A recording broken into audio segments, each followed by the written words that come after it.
Well, hello and good evening, everybody. Welcome back here to Slow Motion Broadcasting, and welcome back to the Ray Esports Club Racing League. This is round number 3 for group number 3, coming to you tonight from Summit Point. My name is Maunz. In the virtual production hall, we have Joshua Wilkie, but joining me tonight in the commentary booth is an old friend in the Ray Esports and Weekend Warriors world. This is the man who I shared the commentary booth with earlier on, about a year ago at this point, and I'm really happy to have him back, Charles Boshell. Happy to have you back, buddy. It's been a little while since we've done a broadcast together, but truth be told, folks, to all of you tuning into this broadcast, I wouldn't really be here with the Weekend Warriors and the Ray Esports community if this man had made covering these races so fun for me. So, Charles, really happy to have you back. I gotta say, running some Formula Vs and some Spec Racer Ford, some old school race cars around Summit Point, which is an old school racetrack. We're gonna have a whole lot of fun. So I think to bring you back here into the commentary booth in the Ray Esports community and welcome you here to Slow Motion Broadcasting, I don't think there's any better way we could welcome you back. Absolutely not, Ron. Thank you very much for that fantastic introduction. You do realize I don't sign your paychecks, right? I just want to make sure that we got that clear before we get any further through here. But no, love the Ray Esports series. Been calling that. It seems like forever. It's one of the first ones I did when I started my broadcasting career a couple of years ago. And just absolutely love Ray Esports. Love these cars. What a great race to start with. Formula V's at Summit Point in the rain. As we see Andrew Love taking the high road there. So really looking forward to jumping back in and having a couple of really great broadcasts tonight. Yeah, it's going to be a really great night of racing action. The two races that we usually see here for group number 3, the Ray Esports Club Racing League. And we're kicking it off with the Formula Vs as we see those aerial acrobatics for Andrew Love. Hoping not to have an incident like that come time for the 30-minute race that we have coming up, still involved in this practice session. But the big point coming into this weekend, and not this Weekend Warriors race, this Formula V race, is the fact that we've got some rain to talk about. The weather conditions real life this weekend in Summit Point are not looking great, so in the sim, not looking all too good as well. Track temperature is currently hovering around 63 degrees Fahrenheit. The ambient temperature is at 65, but the wet weather, these drivers having to have a lot of trouble around this racetrack. They're going to be sliding about, kicking that spray up in the air. I will say Josh and I have some experience covering the Formula V Weekend Warrior Series here on SMB, and a couple of weeks ago, the first ever race in the history of that championship being run in the rain. And here with the Ray Esports Club Series, we've got the first ever Formula V race in the rain as well. Thankfully, we won't have to deal with that for the Spec Racer Fords, but these Vs going to be sliding about and spraying the track to high hell. Yeah, I guess it's going to be a learning curve for the broadcast team as well as the racers, because obviously the rain new to the Formula V, so it's going to be a little bit of an experience, and so we'll see how they handle it, and we'll see how we handle it as well, I guess. So, obviously these cars are very lightweight, not much as far as aero's concerned. It's all mechanical grip, which means that those tires are going to be doing some serious work trying to keep the car on the gray stuff, especially when the gray stuff is dark gray and wet. So it's going to be a fun little race to jump in here. Yeah, I think of all the races to return to the Ray Esports world with Charles, this may be, it's definitely going to be an odd one to be sure, because the last time we did one of these Ray Esports broadcasts together, which was back in, I believe, early June of 2024 with a different broadcaster that we will not mention by name, that at that point in time, the Formula Vs did not have wet weather support. I will say, though, and this is a little bit of a story, I really wish I had documented this, but strangely enough, before the final round of that championship of the old Ray Esports Racing League held on Tuesday nights and the other runoffs for the end of the 2024 Spring Tour, I was doing some laps with the Formula Vs running around the Indianapolis Motor Speedway road course, trying to get some good experience to share for that broadcast later on. And incidentally, I guess iRacing glitched in an odd way and allowed me to run the Formula V out in the rain. And that was an odd experience. I was like, what in the world is going on? And I know for sure it was the Formula V because I meant to be in the Formula Ford and it just did not have the power. It had the pull of a Formula V instead of a Formula Ford race car. So I knew what I experienced, and very interesting that it has now come to pass. But it looks like as we switch over to this qualifying session, may not have to worry about the weather too much. It looks like the track has dried up rather considerably. We'll have to wait and see once these drivers hit the racetrack, but I think those wet weather concerns may not be too much of a factor. It's looking like the sun has come out here at Summit Point, and I'm looking through to see the chance of rain throughout the rest of the session. It's saying 0 to 2%, but, you know, iRacing being the simulation that really is, going to simulate real-life weather forecast, so chances are that number is completely inaccurate. Yeah, well, I mean, you know, the weathermen can't get it right most of the time until about 12 hours out. So we won't fault iRacing too much for not being able to predict the weather properly. So yeah, kind of sad that we didn't see the rain, and it looks like the track's pretty dry. Maybe a little. Don't see any spray coming off the car that we're watching. So, you know, looks like we might have a nice, clean, dry race, but you never can tell. I think you and I remember our first real introduction to Lake Sebring in an earlier broadcast with some cars. So, you know, you never know what you're going to get with the weather. Yeah, I very much so distinctly remember that race. That was one of my first Weekend Warriors broadcasts from that season. I think it was season 2 or season 3 of 2024. So it was an odd experience. Thankfully, we won't have to deal with Lake Summit Point, but these racers still have a really tough ride around this circuit. 10 corners in all, and we're going to be riding on board with Edgar Frito Sancinelli, the Frito Sport Racing Team driver and owner, essentially, in the number 57 car. Going to be heading his way off into turn number 1 in a couple of moments' time. This will be the premier overtaking opportunity for these racers. That long flat-out blast leading off into turn 1, that disproportionately long straightaway, but you want to make sure you don't have a slide like that. These momentum-based Formula Vs, really important not to get sideways, slideways coming out of these corners, otherwise you're going to be in for a world of trouble. Went through turn number 2, turn 1 and 2, part of the same section.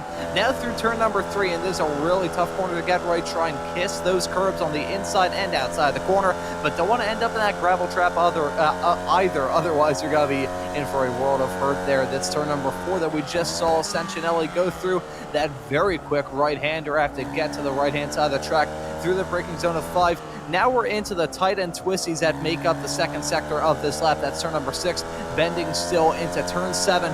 This section, though, 7 and 8 leading into turn number 9. In a very fast car, it just feels like you are dancing on the ragged edge of control. And even in these Formula Vs, that section is tough, just trying to keep the momentum heading around some of these bends. Only got one more corner left to go, though, and it's the final corner of turn number 10. A really tough corner in the iRacing world. It feels like you have to thread the needle through there, make sure you hit the curbs and avoid that gravel, and that completes a rather quick lap of Summit Point. Even in these low-power Formula V race cars, still staying lap times below a 1 minute 30. So looking at some exceptionally quick lap times as the drivers begin to set their first qualifying times. Yeah, absolutely. A great call on that lap, and you're absolutely right. These are momentum cars as we see Justice going around. That was the same thing that Sancinelli had in his lap that we were on board with. That inside curb at turn 1, you got to be very careful. You can kind of nibble on it a little bit, but you can't take too big of a bite, which is exactly what happened with Justice and lost the rear of the car, and around he goes. So this lap is going to be invalidated, and even if it's not, then it's going to be pretty slow. So we'll see how as the times come in. We got Trenton Kramer up in P1, Jim Brewster in second. So we'll keep the eyes open here for some more lap times as we still have about 6 minutes left in qualifying. And a quick little reminder to anyone who hasn't tuned into one of these broadcasts thus far this season, and a nice little bit of information for you, Charles, that you've probably already figured out being in the iRacing session. A 10-minute long solo qualifying session where these drivers have 4 laps to get the job done. So a little bit of a high-pressure scenario, and these racers looking to withstand that pressure and rise to acclaim following Chuck Labano, the number 2 Frito Sport car, heading his way around the final corner, currently qualified in 7th. Let's see if it is an improvement from the Canadian or if he's going to jump his way up the running order. Miles Crabb jumping his way up into 4th in front of Josh Justice. Andrew Love, though, jumping up the running order and then some, jumping all the way up to 3rd. So we have Trent Kramer slotted on the provisional pole at the moment, and Jim Brewster, the series admin from the Formula V Weekend Warriors series, currently slotted in P2. So a pretty stacked front row with some heavy hitters in the Vs. Yeah, absolutely. Jim is a good friend, and it's good to see him up there racing. He always does a great job with the Formula Vs. Did not know he was the admin of that series, and that's absolutely fantastic. So well done to Jim. And Trent Kramer, seemed like every time I've called a race with him in it, he's always been up near the front. So that's not much of a surprise either. A little bit of overlap compared to what we usually see in the Weekend Warriors series, as some drivers from the Formula V Weekend Warriors series making their first ever appearance here in the Ray Esports Club Racing League. I believe Nicholas Rice-Puto is one of them. He's currently on the provisional pole, just jumped in front of Trent Kramer a couple of moments ago, but the driver currently slotted on the provisional pole in the number 6 car, saying a 1-minute 26.61. That's a really good lap time from Rice-Puto to jump himself up into the provisional pole for the time being. In the practice session earlier here, showing some really good pace, was the fastest car in practice, so looking to carry that momentum over here into this qualifying session and set himself up really well for the 30-minute race that we have coming up in the not too far off future. But we got a whole lot of action in store for you tonight, and to make sure this racing action is possible here on SMB, you gotta have some great partners, and thankfully here from the Ray Esports Club Racing League, we have had it all season long. That coming from Sim Motion. Through dip 50, slowing crest 40, 1 left. Caution to 2 right short. To 5. Introducing the Sim Motion Rally Sequential Shifter. Our shifter is specifically designed for sim racing enthusiasts who want to enhance their experience in the rally world using a push-pull system. Compatible with wheelbases like the Sim Magic Alpha series, V&M Direct Drive, Fanatic, and Simucube, it can easily be installed in minutes. It also has the adjustability to suit any wheel or driver's needs. It's also plug and play with titles like Dirt Rally, iRacing, and WRC. Available now at sim-motion.com. Sim Motion has teamed up with iRacing and V&M Simulation with an extreme prize package for Season 4. To win, paint any car with a Sim Motion logo, race in 10 official iRacing events, and you are entered to win an extreme direct drive and GT wheel bundle. But that's not all. Compete in the Formula 1600 Fixed Series, win your division, and you could score this set of pedals. Gear up and get racing. The rewards are waiting.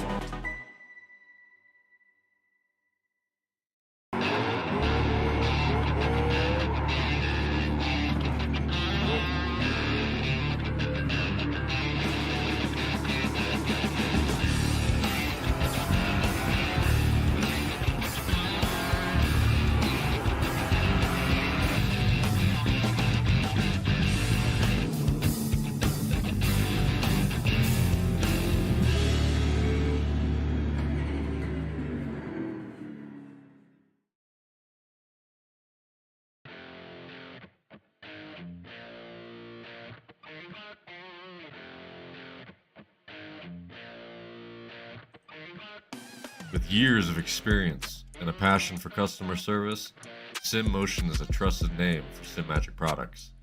Whether you're just getting started or a seasoned pro, we have the gear to get you on the podium. At Sim Motion, we don't just sell gear, we fuel your passion for sim racing.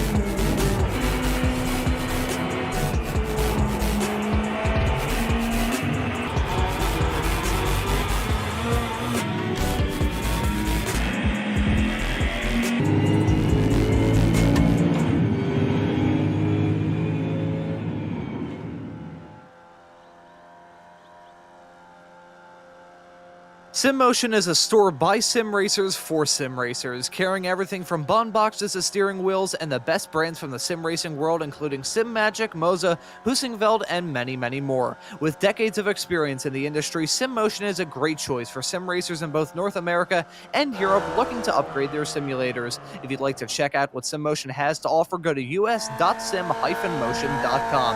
That's us.sim-motion.com. SimMotion is not only the sponsor of the official Formula 1600 series here on iRacing, but is a proud partner of the Ray Esports Club Racing League, and feel free to use discount code RAY5 at checkout for some very sweet discounts. And speaking of very sweet, we've got a really sweet night of racing action set to begin in a couple of moments' time with the first race of the night, 30 minutes of racing coming from the Formula V's. That qualifying session officially coming to a close. You can get that starting grid load up for you in a couple of moments' time. It's going to be a really, really good race, though. We've got that draft-heavy start-finish straight away. That's going to lend itself to maybe even four-wide action heading off into turn one. But it's going to be Nicholas Rice-Puto in the number 6 car grabbing that pole position. The Floridian, who is a real-life SCCA Spec racer, Ford racer. He's going to be starting this race up towards the front in the Formula V's. Would be really interesting to see what he may be able to do in the surfs later on tonight. He's going to be joined on the front row here in the Formula V's by Trent Kramer in the 444.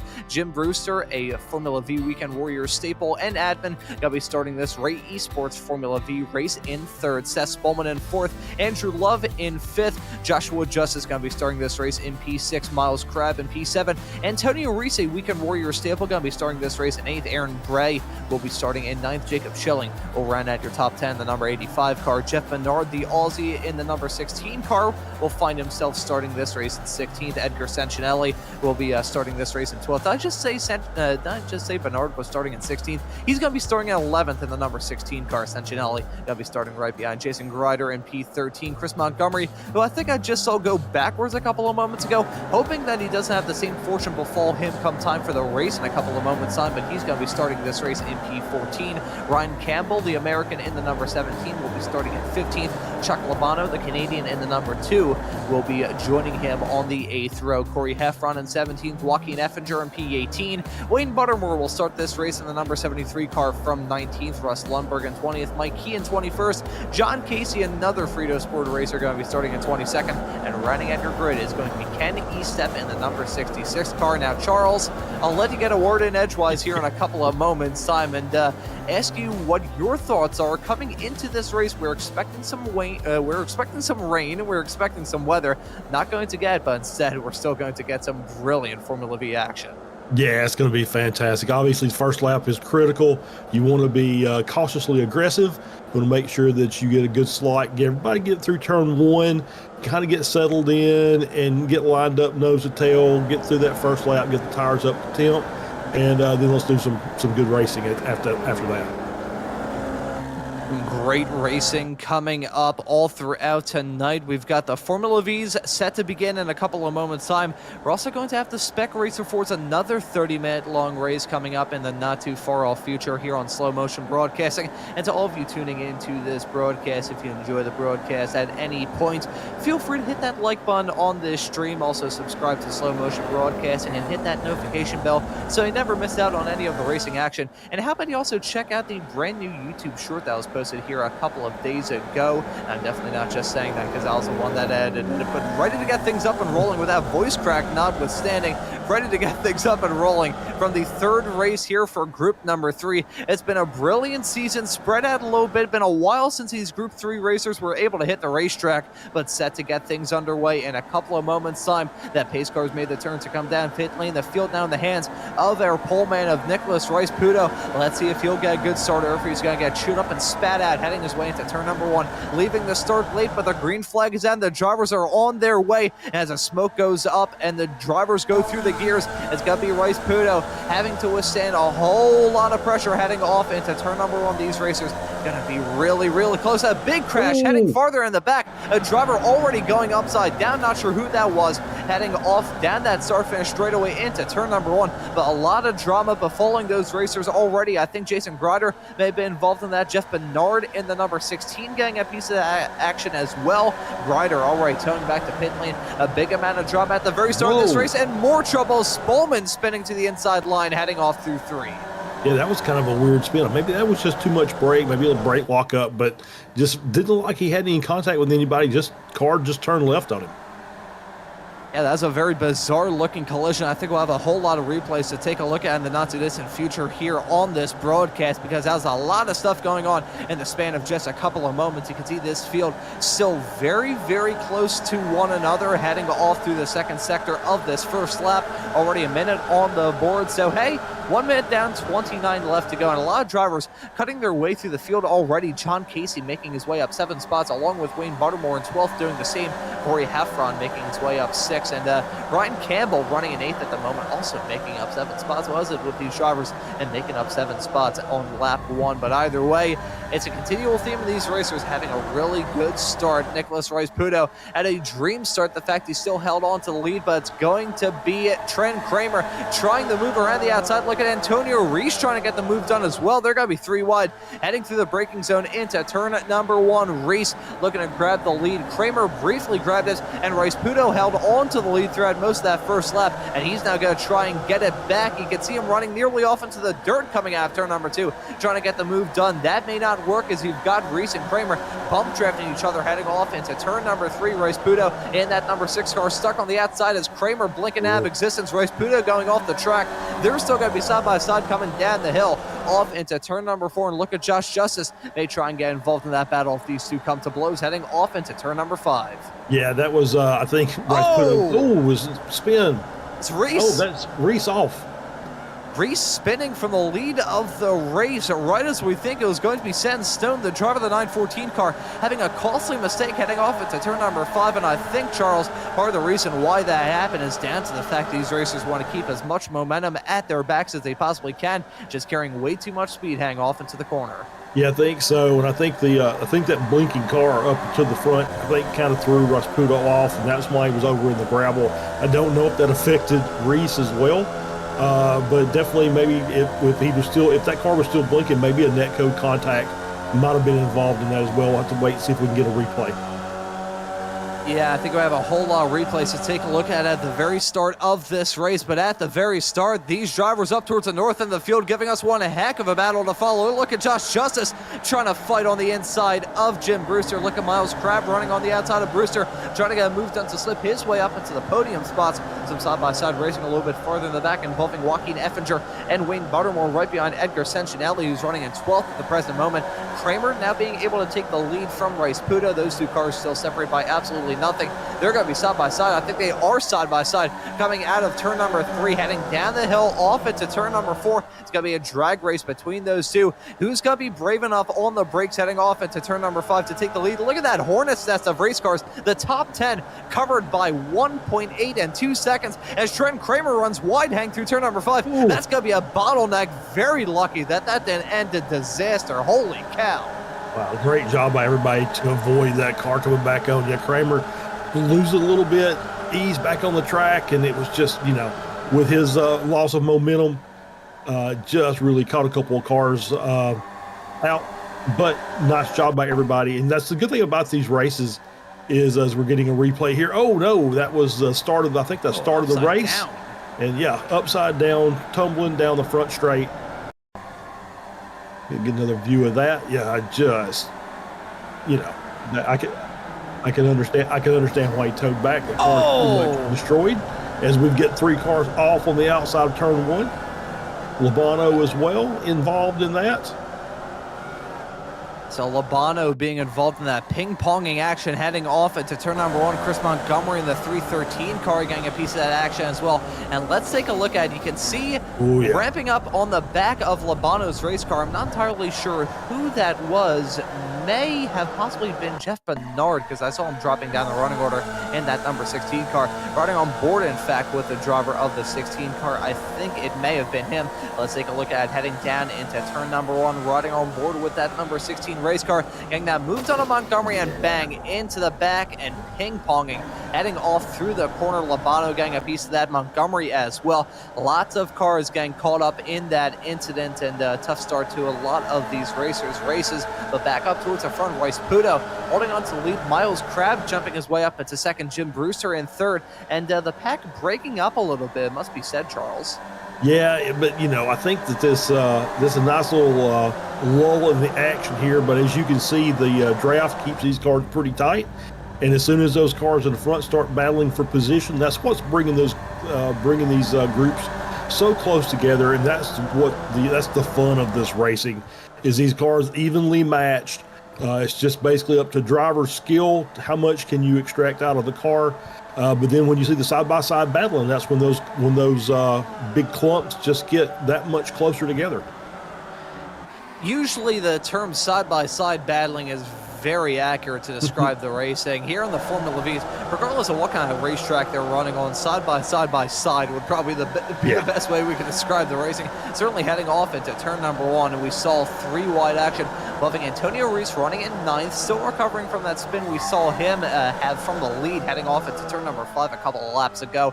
He was 3-wide with himself, Corey Heffron, and Aaron Bray. That could have ended in tears, but those racers negotiated that relatively clean as we see the side-by-side battling continue heading off into turn number 5, and a spin there. That's Ryan Campbell going for a spin, stopped, and I think there may have been a little bit of contact potentially, as you can see Sentinelli now side-by-side on corner exit with Russ Lundberg. Yeah, it probably looked like there was some more contact involved in that as well. And it's just the nature of the racing is you saw somebody took and made a dive into the corner, and I think just maybe ran out of room and obviously kind of shoved the car off the track. And then, it's kind of chaos behind as cars start working their way through. I would like to amend that statement I made a couple of moments ago. It was actually Bray and Sentinelli that were going side by side, so I apologize for that brief little flub up from me. Bray actually coming into the pits along with Ryan Campbell, so that's going to be a little bit of a odd call.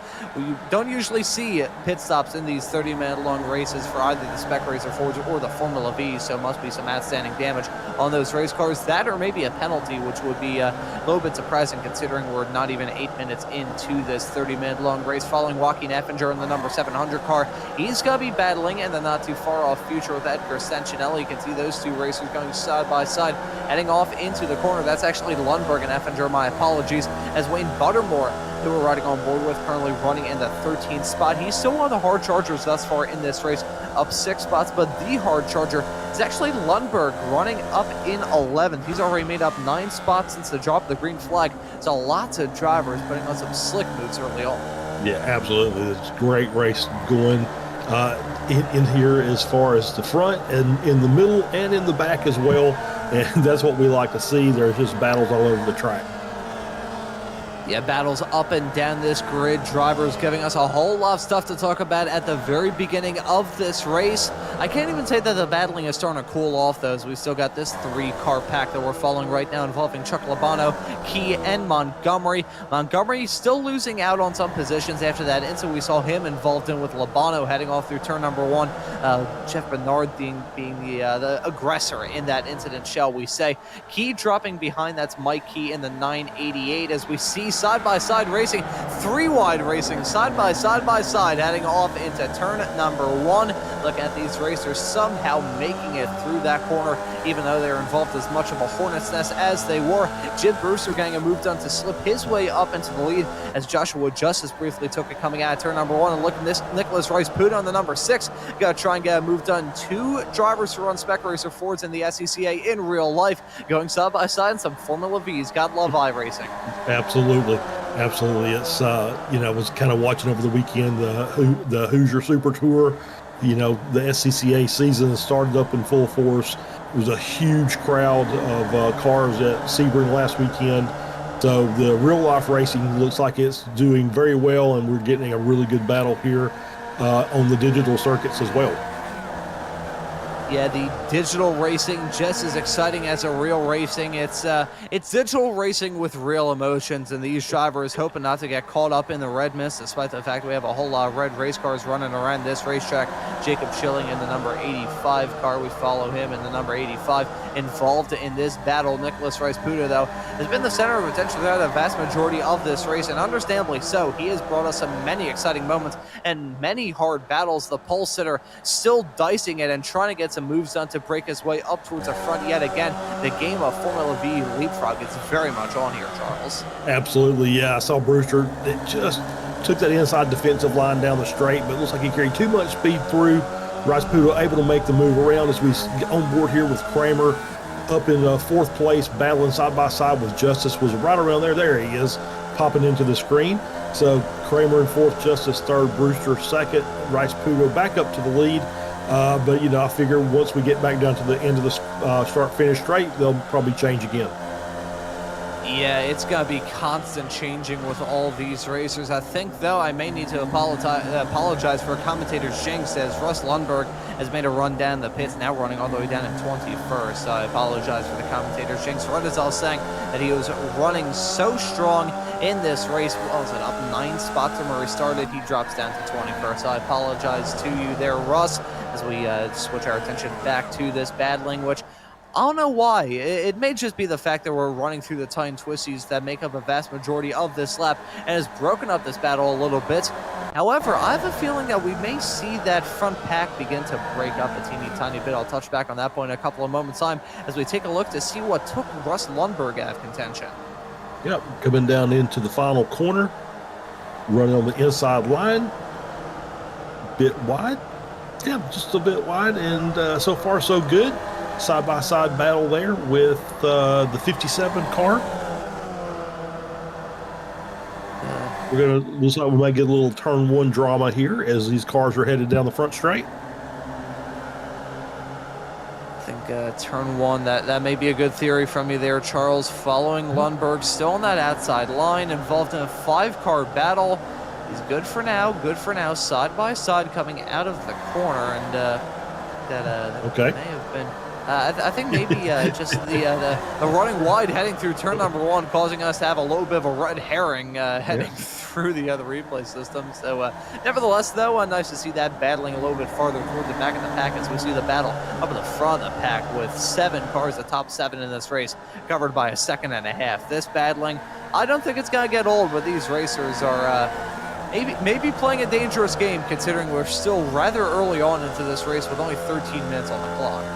Yeah, and I don't think this group's going to get away. It's just there's too much battling going on amongst them as they're going. You see them kind of battling side by side through the corners. That's a good indicator that they're going to allow those cars that are in 8th and 9th, Heffron and Race, are going to be able to make up that gap pretty quickly the more they keep battling up here. So as you can see, multiple lines coming down the front straight, people moving back and forth, trying to take advantage of that toe.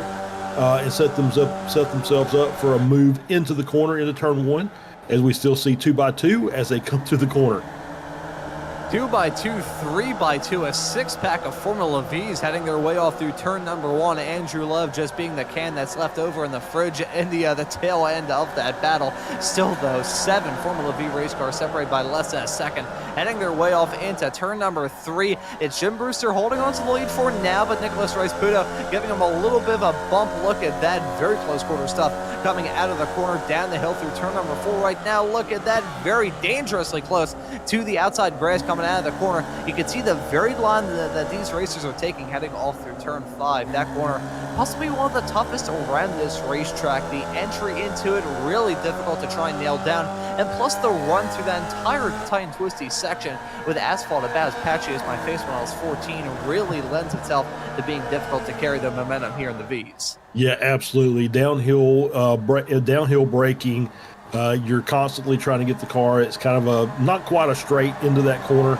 So you're constantly trying to adjust the car trajectory as you're working your way down. And so, yeah, very difficult corner to get right.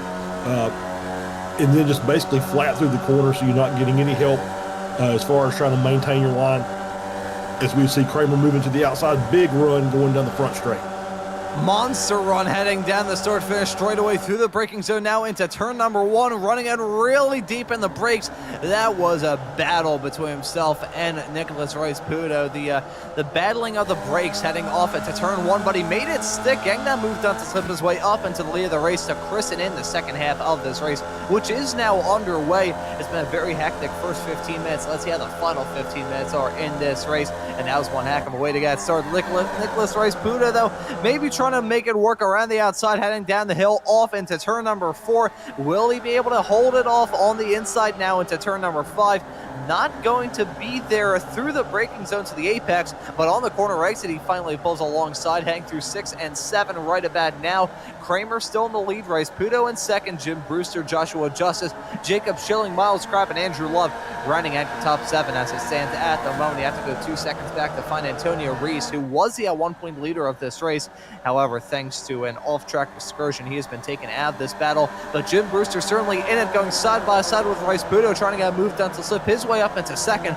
But that is a move, that's a move with a foundation built on quicksand, because you're just going to drag yourself down like you're dragging a parachute. Look at Josh Justice, though, taking a monster run, coming out of the final corner and making 3 wide on corner exit, nearly running off into the grass. Coming out of the corner, look at that, battling, and look at Miles Crab and Jim Brewster nearly coming to blows, heading down that start finish straightaway. Miles Crab not playing the patient game, 3 wide still, and nearly 4 wide, heading off into turn number 1. Holy crap, these racers are giving us no time to breathe at all. Absolutely not. They are fighting tooth and nail every corner, seemingly. Just see the runs that these guys are getting coming off that little back straight. Nice little run.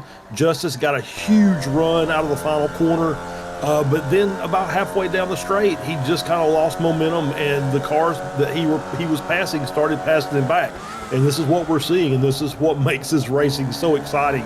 Is every opportunity to make a move, it's just wait a couple of minutes, and you'll get that chance to get a good run and make a pass.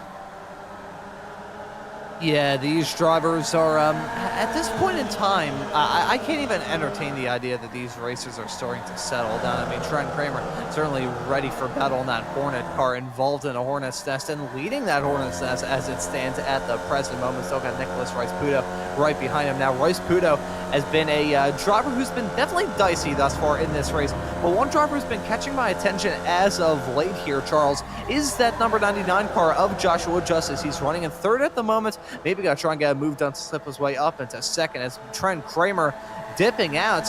Hopefully that we did. Oh, I think we may have just seen an alien abduction from Trent Kramer looking through. Did he have some sort of connection issue? Will he reappear on screen? Either way, look at that monster run from Jacob Schilling to jump his way up into what would be the lead.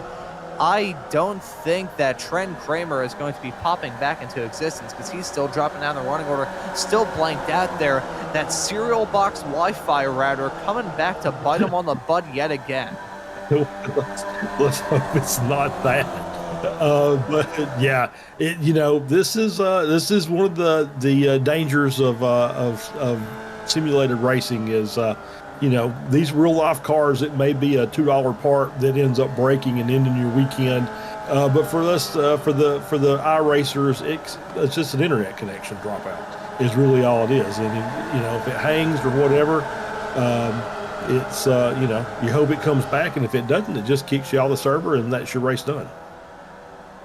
Well, unfortunately, Trent Kramer going to be getting struck by bad luck yet again. I think it is far from the first time we've seen Kramer have a connection issue, take him out of a really good race. And I'm looking through, yes, he has disconnected from the session. So that's a kick in the shins if ever you've seen one. But nevertheless, getting back to the point that I was going to mention, which I think may now hold a little bit more merit, considering Trent Kramer was probably the biggest thorn in the side for this man. Never mind, I'll hold off on that point in a couple of moments as 2x2 heading off into turn number 1 in this 6-car battle. Rice Puto trying to withstand that challenge from Joshua Justice, Jim Brewster, and Jacob Schilling side by side coming out of the corner. Looks like Justice not going to get that move done to slip his way up into the lead for now. But again, we still got about 10 minutes left to go in this race, 10 and a half to be a bit more precise. So I want to bring up the point that I was going to raise before we saw that alien abduction from Trent Kramer. I think Joshua Justice may be a driver we seriously have to consider as a race-winning potential for this race. It didn't really make a lot of grammatical sense, but stay with me here, folks. Yeah. He won the opening race of the season at Homestead, and even at the last race of the season at Sebring, which you have to go back a month and some change back to remember, Justice has been pretty quick all throughout this season in the Formula Vs, so certainly showing that pace here at Summit Point, and I would not be shocked if he outduels Nicholas Rice-Puda, certainly two of the best drivers in the Ray Esports / Weekend Warriors world, so gonna give us one heck of a battle regardless. Look at Jim Brewster involved in that fight as well. He's gonna be trying to stake his claim as a veteran of those three, so who knows? I think we've got some really hard chargers up towards the front, but I have a good feeling about Joshua Justice. Yeah, we do. We've got some. Yeah, Josh Justice. I enjoy watching him race, and he's had some race victories as I've done broadcasts with him in the Weekend Warriors. So obviously very competent, very good driver in the Formula V's and Spec Racers as he drives Spec Racer in real life. And so I was just kind of paying attention. The group Heffron and Race, who were in 7th and 8th, have now caught the back of this train. So it's now gone from a 6-car train to an 8-car train. So don't count out Heffron and Race. Race, obviously, Weekend Warrior standout, long-time driver there.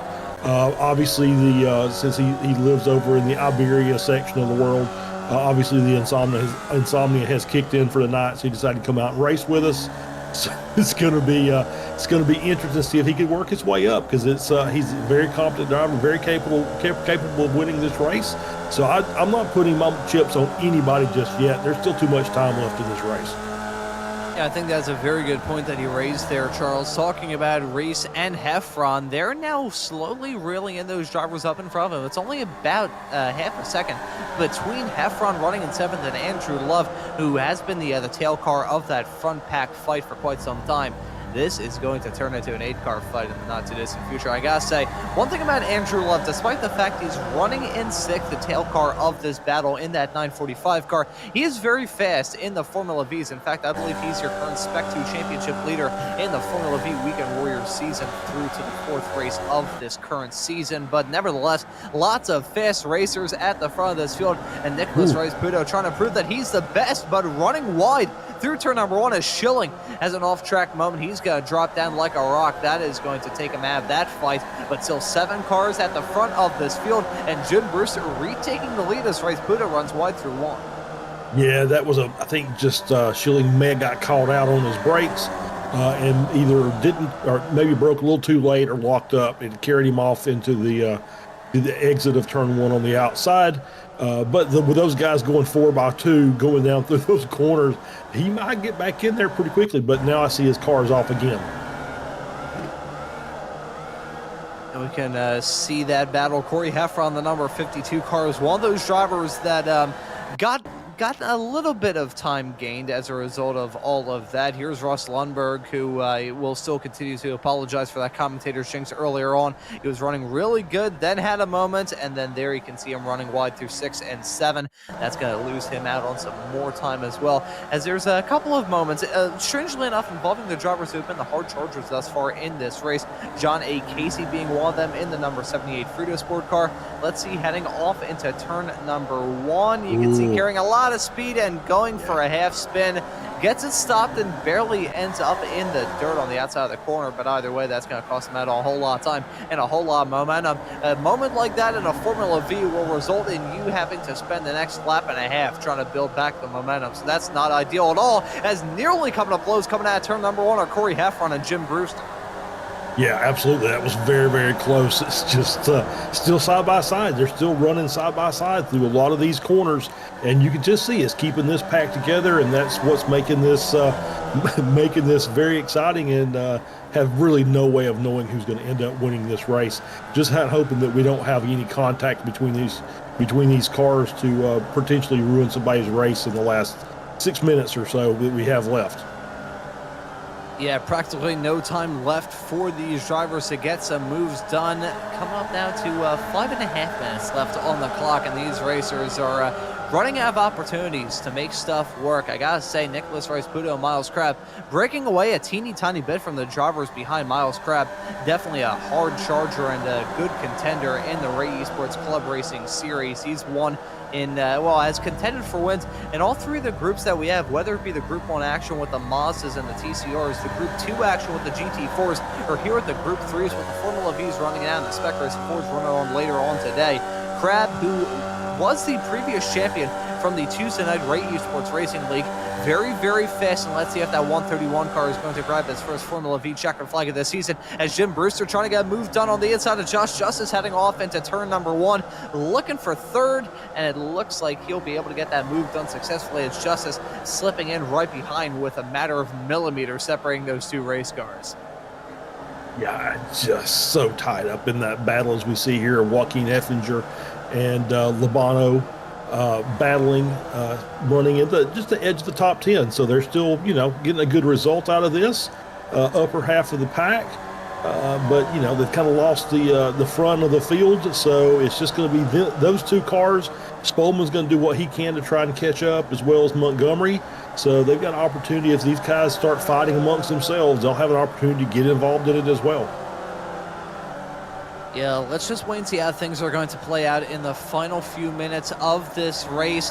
It's definitely becoming clear as to what the battles are that we'll have to keep our eyes on. Who's going to get involved in those battles? Who's going to try and play spoiler? And who's going to give us a really good fight this fight, though, with Labano and Effinger. Really important. I mean, every spot matters at the end of the day. Only 7 races for these 3 groups this season. So if you have a battle for the championship, only separated by a couple of points, 1 spot can make a huge difference.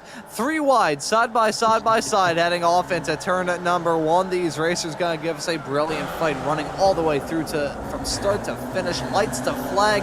Look at that, Miles Crap on the outside, Royce Puto in the middle, with Jim Brewster on the inside line. They're going to not single file out, as you still got Crab and Royce Puda, and look at Andrew Love getting involved in that battle as well, as we ride on board with Justice in the number 99 car, dropping down to 5th. Brewster a little bit wiggly through the corner as Royce Puda goes off the track yet again.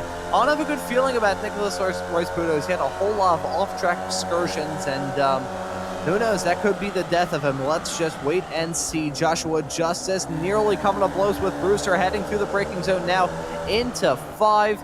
And it looks like he's going to get that move done on Brewster. I say that, though, they're still side-by-side heading through the rest of the corner. Antonio Reese getting involved in that battle as well. Jacob Schilling and Corey Heffron both dropping out of this fight. So it's now 6 cars battling for the final spots in the top 5, the final spots on the podium, and that win. But we don't have a whole lot of time left to go. I think, doing the math in my head here real quick, Charles, and bearing in mind I went to a public school in the city of Philadelphia, so this math is probably entirely inaccurate. I think we got about 2 laps of racing left to go, so not a lot of time left. That sounds about right. We can go with that. Yeah, I was just kind of looking as, we were talking about the battles on track. Even the guys down that had issues early in the race, Grider and Lundberg are a second apart, battling for P18. Besnard and Estep are a couple of seconds apart, battling for P20. So, even though they're not going to challenge for the win, they're still out there trying to get points. Yeah, these racers are still giving us a lot of stuff to talk about come time for the end of this race. Coming up in about 2 laps time, we have 18 corners left to go. I always forget that turn 1 is technically turn 1 and turn 2, at least according to how iRacing marks it. But we got a lot of battles going on here. One driver involved in this battle was Corey Heffron. However, I feel like that slow motion broadcasting and Ron Maunz issued falling anvil may have struck Heffron in the number 52 car. He dropped down a little bit and was losing out on some pace. I think he may have possibly just decided to call it quits. Oh, yeah. You can see him running wide through turn number 5 and very, very slow. Possibly some sort of hardware issue. Either way, that's going to be taking him out of contention all the way down to 22nd. Yeah, it looked like maybe hardware, or he had some suspension damage or something. He was just struggling to keep the car on the track. Either way, get this close to the finish and have to just drop out really stinks. And it looks like we're going to have a nice little battle here to the end of the run down the start-finish straight to the checkered flag. And here we go. The white flag is in the air. Only 1 more lap of racing action here for the Formula Vs for round number 3 for group number 3, the Ray Esports Club Racing League. Got some traffic a little bit farther up the road, but I'm not sure if that will play a factor in this finish. Look at Josh Justice, though, taking that run, splitting the difference 3 wide now into the braking zone of turn 1 for the final time. And a big crash Andrew Love pinging into Justice, who pings into Crab. That's going to take 2 cars out of that battle for sure. Justice not going for a second win. Crab going to be taken out of contention as well. Andrew Love now running in second. It's a half a second between himself and Nicholas Rice-Puto. If he, Brewster, and Antonio restart the battle, that may be music to the ears of Nicholas Rice-Puto in that number 6. But a big crash heading off through turn number 1. Got to take a look at the replay. Justice saving up that run and bending the floor pan in that race car to go for the dive. But it was Love running a little bit wide, probably about 1.5 feet off the curb, and that sends him into Justice, who sends him into Crab. A tough finish for these racers. Got that traffic a little bit farther up the road. I'm not sure if that's going to help or hurt Nicholas Rice-Puto. May give him a little bit of a draft, which may be all he needs to come back and take that checkered flag. But Andrew Love just close enough to be side by side with Brewster heading off through the final corner. I was just going to say, one of these drivers, if they have a really good exit and Nicholas Rice-Puto gets held up a little bit, it may allow for us to have a photo finish. We will have a photo finish with Brewster and Reese, but it's going to be Nicholas Rice-Puto taking the checkered flag for the 3rd race of this season. Side by side, though, right behind it. Here we go, the jump from Andrew Love right away, and he ballparks it, folks. But that side by side finish with Brewster and Reese. That was practically nothing between those 2 racers. Only, what was that, 0.03 of a second after 30 minutes? Incredible stuff either way. Yeah, great races. This is what you like to see with these Formula Vs. Side by side, 3 wide. I'm not going to throw any shade at Justice. It had a great run going to just split the middle. Love stayed on his line as best he could, but 3 wide into turn 1, just at some point you're just going to run out of room. So I don't think any harm, any foul. Just a racing incident. I mean, just 3 guys trying to battle and maintain their positions toward the end of the race. That was a brilliant close to this race. And I gotta say, I feel like my vocal cords are certainly feeling the burn. Full transparency, folks, I'll actually count this out here real quick. Over the past, ever since Saturday, I've had 6 shows since Saturday, so I think my vocal cords are certainly feeling the burn, and doubly so considering I raised my voice, I think, to an octave that may make a local chihuahua explode around my neighborhood as we saw that drama heading off into turn number 1. Thankfully, though, the drivers up towards the front gave us an incredible fight, and very happy that it took until the final lap. I mean, in a perfect world, that would have never happened, but, you know, with how close they were battling and how hard they were racing, it was going to happen at some point, because there has to be a boiling over of tensions at some point. But those racers gave us a brilliant race all throughout it, and it took until the final lap for any sort of incident to take place. So well done to all those drivers. The fact they put on as good of a drive as they did. Got some drivers waiting in the interview waiting area, though. We'll hold off on that in a couple of moments as we'll briefly run through the results and talk us through was a really good Formula V Ray Esports Group 3 race. It's going to be Nicholas Rice-Puto taking the checkered flag in the number 6 car. Andrew Love finishes in P2. Jim Brewster going to round out your podium in 3rd. We have Antonio Reese completing that front pack fight. Then you have to go back nearly 4.5 seconds to find Miles Crab in 5th, Josh Justice in 6th, Jacob Schilling in P7, Chuck Labano in 8th, Joaquin Effinger and Chris Montgomery going to round out your top 10. You can see the rest of the results there, and it should be noted that Joaquin Effinger, the hard charger from that race, making up 9 spots from the start to the finish. So those are your results. We can scroll down a little bit to go through the 23 cars that were classified. Trent Kramer, who had a really good shot to end this race in 1st, ends it all the way down at 23rd thanks to an unfortunate disconnect. Got some drivers waiting in the interview waiting area, and Charles, I will. Would you like to actually have Jim Brewster and Nicholas Rice-Puto waiting in the interview waiting area? I think I'll have a quick little chat with Rice-Puto and end it off to Brewster for you two to have a chat before we move on to the SRFs. So I'll bring in Nicholas Rice-Puto to have a quick little chat and talk us through what was a really dramatic Formula V race here at Summit Point. Nicholas, well done on grabbing the victory, and how was it out there? It was a lot of fun. I mean, a lot of 3 wides going into turn 1, but just overall a really clean race. Yeah, it looked like a really clean race all throughout. The only drama up towards the front, outside the racing, obviously, in terms of bad drama, was that incident heading off into turn number 1. I think you got a really good view of that in your mirrors, heading off through turn 1 at the very end of that race. I want to ask you about that final lap, and probably coming into it with a whole lot of pressure, but after that incident, it seems like that pressure was lifted a little bit off your shoulders. Yeah, as soon as I saw the gap, I knew if I just ran clean the rest of the lap, I should have been had enough to get across the line, and it worked out. So. Yeah, it worked out really, really well for you, grabbing your first checkered flag here from the Formula V Ray Esports Club Racing League season, and really nice venue to do it as well. Quick question here. Will you be running in the Spec Racer Ford race we have later on this evening? And if yes, so, what are your thoughts heading into that? I just loaded up for that one just to make sure I made it into the session. But yeah, it should be fun. This is the car I drive in real life. I've never driven it at Summit Point, so I need to actually start lapping around just for my last 10 minutes. But it should be a lot of fun. The draft down the front straight will keep everyone close. So.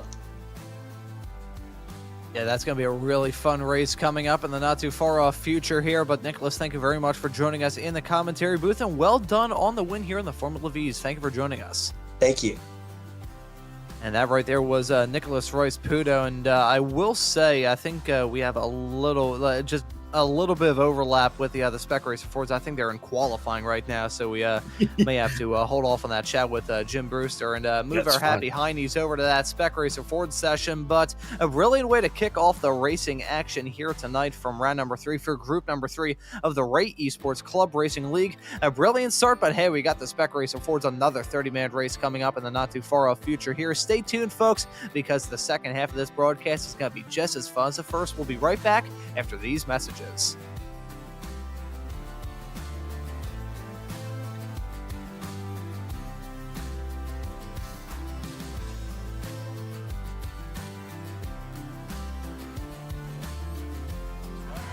dip 50, slowing crest 40, 1 left. Caution to 2 right short to 5. Introducing the Sim Motion Rally Sequential Shifter. Our shifter is specifically designed for sim racing enthusiasts who want to enhance their experience in the rally world using a push-pull system. Compatible with wheelbases like the Sim Magic Alpha series, V&M Direct Drive, Fanatic, and Simicube, it can easily be installed in minutes. It also has the adjustability to suit any wheel or driver's needs. It's also plug and play with titles like Dirt Rally, iRacing, and WRC. Available now at sim-motion.com. SimMotion has teamed up with iRacing and V&M Simulation with an extreme prize package for Season 4. To win, paint any car with a SimMotion logo, race in 10 official iRacing events, and you are entered to win an extreme direct drive and GT wheel bundle. But that's not all. Compete in the Formula 1600 Fixed Series, win your division, and you could score this set of pedals. Gear up and get racing. The rewards are waiting.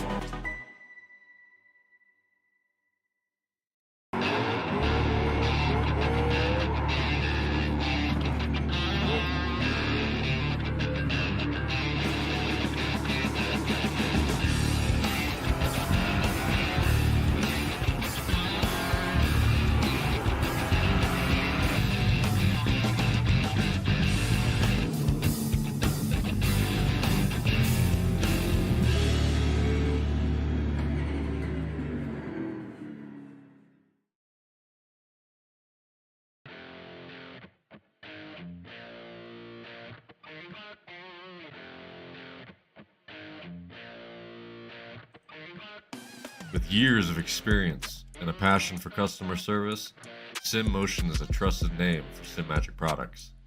Whether you're just getting started or a seasoned pro, we have the gear to get you on the podium.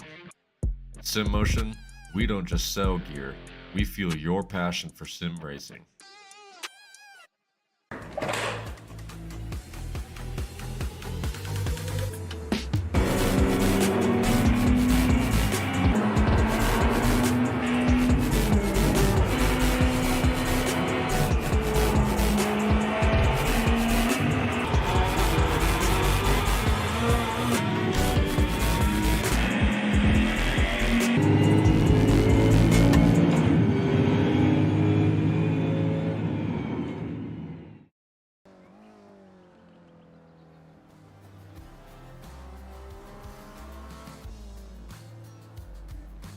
Alrighty, everybody, welcome back here to Slow Motion Broadcasting's coverage of the Ray Esports Club Racing League. This is round number 3 for group number 3. So the Formula V's running earlier on, and now we're bracing ourselves for what's going to be another good race. My name is Ron Maunz. Joining me in the commentary booth is Charles Boshell, and in the virtual production hall we have Joshua Wilkie. I will say Charles is currently up in the interview waiting area, having a chat with Jim Brewster. So unfortunately for all of you tuning into this broadcast, you'll be stuck with my voice for a little bit. As I say that, Charles is back here in the commentary booth. So Charles, you'll be able to provide the tonic to make sure these viewers don't want to stab me in the eyes with a screwdriver.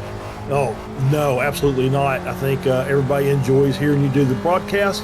And yeah, I was popping in, talking to Jim, and he was giving me the down low on everything that's going on. So it was good to catch back up with him. And yeah, so we're ready for round 2 here for tonight. Yeah, round 2, the Spec Racer Force, and we've got a whole lot of storylines heading into it. This may be one of the biggest ones, though. Trent Kramer, he is going to be a driver with a lot of gumption, shall we say, coming into this race. He's going to want to get the job done after the disappointment following that Formula V race earlier on, because that was a kick in the shins if ever you saw one, disconnecting, getting abducted by a UFO from the lead. I mean, I did kind of joke about the fact he has a Wi-Fi router that's a serial box, but, internet connection issues always a real pain, and I'll share a little bit of experience from my own personal time, just getting my own PC setup where I've got at the present moment in this desk in my room upstairs in my house. I remember plugging it in, and the Wi-Fi connection that I had when I first set this setup that I have up at the present moment, I think I had like 0.5 in terms of the upload speed, which I didn't even know was possible in the city of Philadelphia. I have taken Amtrak trains with quicker internet connection speed than that. So thankfully, with a hastily in place Ethernet cable that's just walking around, if I want to, I could just move my foot probably kind of 3 feet over and completely unplug my internet, and then it'll sound like I'm a robot on these broadcasts instead of the way I usually sound. So we're going to try not to do that throughout this race and stay focused on the Spec Racer Ford action that we're going to be seeing lots of racers giving us some good storylines to talk about, and a close field as well. 0.001 of a second, 1,000th between Antonio Reese and Trent Kramer in this qualifying session. Good Lord. Yeah, that's tight. And you see the cars behind Soto just with a 10th back. And, it's just really, really tight pack. And that's what you expect to see with these Spec racers. And it's going to be a good race. And these cars, obviously, about the same power, maybe a little bit more power than the Formula V, but they have fenders.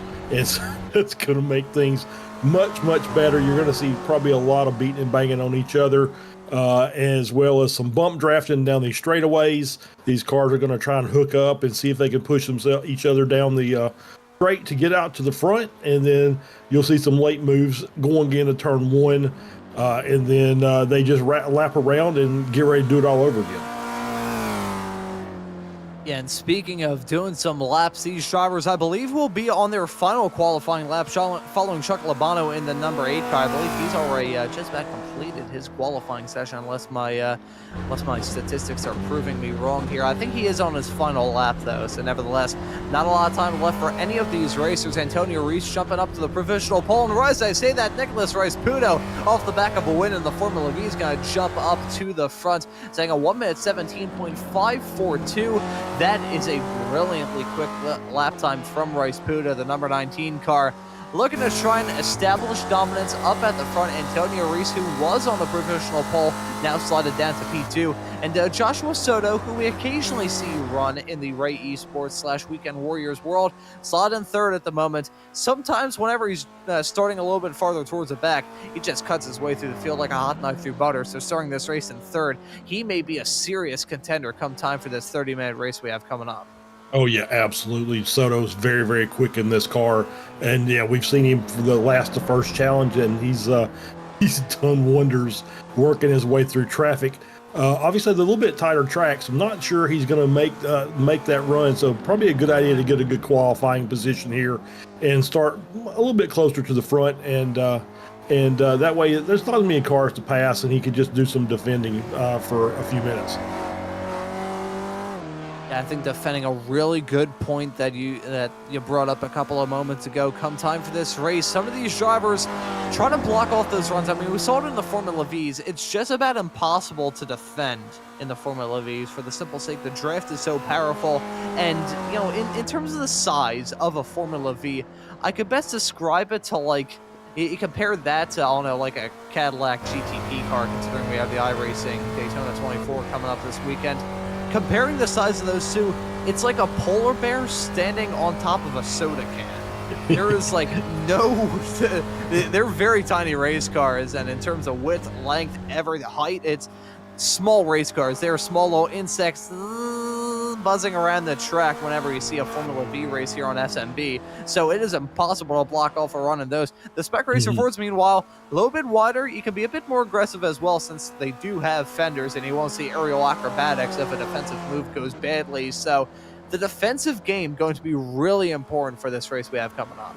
Yeah, absolutely. And I was just was mentioning, you know, in the previous race about the Hooter Super Tour started back up last weekend at Sebring. They had 58 Spec Racers on the grid for the Spec Racer class over the weekend at Sebring, which was the full circuit. So obviously amazing racing there.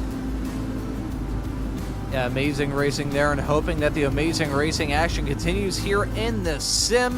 The qualifying session officially done, and we can get that starting grid load up in a couple of moments time for what's set to be a really good third race here for group number 3. It's got to be Nicholas Rice-Puto, a real-life Spec Racer Ford racer, going to be starting this race on the pole. Antonio Reese, a Spec Racer Ford Weekend Warrior stalwart, going to be joining him on the front row. Joshua Soto, another Floridian, going to be starting this race in third in the 07 car. Miles Crabb will be joining him on the second row. Trent Kramer looking for redemption after that disappointing Formula V race will be starting in 5th, next to Jim Brewster in 6th. Scott Russell in 7th. Joshua Justice will be starting in 8th. Brad Cathcart, the Aussie, in the 905 car. Man, talk about Antonio Reese having a very odd sleep schedule. Brad Cathcart deciding to eat up some Spec Racer Ford racing for breakfast. He's going to be starting in 9th. Andrew Love will be in 10th. Edgar Sancinelli will be in 11th. Seth Spolman will be starting this race from the 12th starting spot. Chuck Labano, the Canadian, in the 8th will be in 13th. Chris Montgomery in 14th. Jason Greider in 15th. John A. Casey, the Fritos Ford racer, in 16th.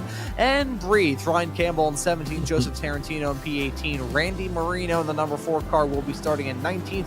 Aaron Bray in 20th, Wayne Buttermore in 21st, David Perez in 22nd, Ken Estep in 23rd, Joaquin Effinger will be starting this race in 24th position. And rounding out your grid, we've got Corey Heffron starting in 26th, and Christian, actually it's starting in 25th, and Christian Rice-Puto starting in 26th. That serves me right for relying off the live timing tower as they're on this formation lap. I got the 2, butt backwards right at the end. Yee howdy. That's okay. You did good. So as we talked about in the first race, second race, very much the same thing. Getting through turn 1 safely and having all your sheet metal or fiberglass pointed in the proper configuration. Settle in, get the tires hot, and let's have us a nice 30-minute battle here. Pretty much going to see the same thing that we saw in the Formula Vs. These cars are draft monsters. So it wouldn't surprise me to have the top 20 probably within a second and a half of each other after about 5 laps, just still battling 2 and 3 wide all over the circuit. I feel like if I see 3 wide heading down that start-finish straightaway, my vocal cords may completely blow out. I mean, Charles, I think all the last times we were on these broadcasts together, dating all the way back to May of this year, I think I was doing it with a slight cold, and then right at the end of it, my voice decided, nope, it's time to give out right as you're wrapping up the show, and I just sounded, I don't even know the way I can describe it. I think I said I sound like a rusty gate creaking in the wind at that point in time. Either way, it sounded like an old rickety bridge, a door that needs oiling up, who knows. Any way to describe it. Hoping that doesn't happen here with this Spec Racer Ford Part 2 for group number 3. For round number 3, of the Ray Esports Club Racing League. These drivers racing for what's going to be a draft-heavy race with a lot of overtaking and some brilliant battles all throughout. Will we see a green to checkered battle for the win, or are we going to see these drivers take it a bit more easy? I doubt it very highly. The green flag is out. The drivers are on their way, and they're already getting 3 wide right at the start of the race. That's a battle involving Antonio Reese, Trent Kramer looking to make up some moves early. Nicholas Rice-Puto in the number 19 car trying to hold on to the lead, but he's got a fight on his hands. He's backing up it, and I can't necessarily blame him. On the inside, 3 wide in these Spec Racer Ford. That's usually going to end in tears. Some side-by-side action a little bit farther in the back, some 3 wide action as well. Dropping down the running order, I just saw a couple of moments ago, was Jason Grider, I believe, in the 552. Side-by-side racing still continuing, as that's a big off-track moment from Miles Crab. That was a huge crash. Heading off into 3. What in the world happened there? It looked like he got punt because that looked very unnatural. That did indeed. I see Seth Spolman's dropped as well. So I don't know. Spolman had an issue in the first race. I wonder if, you know, the way his, we did not get to see a replay of his incident, but it looked like he just turned left. So I was wondering maybe if he's got, that sounds like a hardware disconnect when you just get that 90-degree left turn randomly, as we see a car spinning there. That's I think that's Santinelli, the 57 car. It is. He's off and he's going to rejoin. Doesn't see any damage on his car, so it looks like he's going to be okay. He'll get back in the race, just lost some time, but I wonder if Spolman may be having some hardware issues that might have been involved in that as well. Yeah, potentially. And that's a big crash coming out of the final corner. That, I believe, may have been Joaquin Effinger. He's now dropping down the running order. There is Effinger in the number 700 car, and don't want to be superstitious, but I believe he started this race in 13th, so that will maybe a test. Actually, no, Chuck Labano started this race in 13th. He could just completely ignore that comment from me. Moving on now and talking about the battle up at the front, Trent Kramer still leading this race over Antonio Reese and Nicholas Rice-Puto. Joshua Soto running wide, heading through turn number 3. That's not going to be the ideal line at all. I gotta wonder at this stage if these racers are maybe hoping for a bit less chaotic of a race that we saw in the Formula V's earlier on, because I don't know about you, Charles, but if I was one of these drivers in this race, I would not want to have 3 and 4 wide action from start to finish. Absolutely not. We're going to get a replay here. It's Justice on the inside, off of the gravel or grass, kind of catch up and cause some Russell contact with Russell going into turn 5 there. Just, you know, hard to brake when you're over in the slippery stuff. Makes it a little difficult, especially with these cars, and unfortunate that he made contact with Russell as we're on board here with Ooh. You can see that was some side-by-side being and banging. I think Brad Cathcart had gone off the track coming out of turn 6. They were going 3 wide, heading off into 7, which you'll need to be a rocket scientist, or as one very smart Facebook user that I saw quite some moons ago said, you don't need to be a rocket surgeon to know that's not going to end well at all, because 3 wide in a Spec Racer Ford down the start finish straightaway, yeah, you can make it work. You don't really want to do that quite often, though. 3 wide heading through turn number 7, though. Things that work out better than that include being locked in a phone case with a rabid hyena. But looking at these drivers battling hard, and Trent Kramer going off the track, heading down into turn number 5. He keeps it going in a straight line and still side by side with Rice-Puto for the final podium spot, but that could have ended a lot worse for Kramer. Yeah, absolutely. That was a nice recovery. Did look like a nice rejoin as well. Didn't get involved with anybody else on his way back onto the track. But yeah, just see he's coming down into turn 5 on the inside line here. Just loses the rear end of the car. Just kind of slips out from under him. That has to go wide. Is able to rejoin safely in a battle there with Soto as well. And it looks like he's going to get the better end of that for the time being, as they're now single file coming down the front straight. Thankfully not going to get the short end of the stick, but we got the side-by-side battling continuing, heading off into turn number 1. Look at that, Soto trying to wheel it on the inside of Reese, not close enough to get that move done for the time being. And I will say, wrapping the bow around the storyline that we saw at the very start of this race, in the moment for Miles Crab, he's saying in the YouTube chat that a complete technical failure with his force feedback wheel forcing itself all the way to the left. So that is an absolutely terrible shilling, and I apologize for that. But it gives you more reason to go to us.sim-motion.com to check out some more sim equipment, because the stuff from there will probably not feel you the way that just failed Miles Crab a couple of months ago. I apologize, Miles. That was probably in a little bit poor taste to use the other end of your race. Well, it was looking to be a really good evening for him as a shield for the other sponsor. Hey, gotta keep the lights on somewhere. We'd like to thank SimMotion for being the sponsor here of the Right Esports Club Racing League. But that would explain why that incident looked really unnatural heading off into turn number 3. Also saw Seth Spolman involved in that with a back end of a race car that's probably not for sale on eBay based off the fact how far away it flew. Yeah, absolutely, and that's the worst feeling in the world is you're in the middle of a race and all of a sudden your wheel just turns, and your wheel doesn't. The wheel loses connectivity and your car just turns dead left. It doesn't matter what you're doing at the time. It's just the worst feeling in the world, especially as we're talking about the Daytona 24 coming up this weekend. Especially when you're in the team event and you see a car off on the right there. Could not catch who that was. But looked like he was definitely slow on the right-hand side of the track, maybe rejoining. See if we can catch that as these cars work forward a little bit more. Still see some cars working their way through the gravel there on the outside of 4, which is not the fastest line through there, but sometimes a necessary one. Yes, definitely not the preferred line, but these racers are going to be using all the asphalt that's available to them. I would say that they paid for the whole racetrack, but they're going to use it all. They didn't pay for it as part of base content. So what am I saying? Randy Marino just had an off-track excursion heading through 5 and 6 a couple of moments ago, so that number 4 car dropping down to 17th.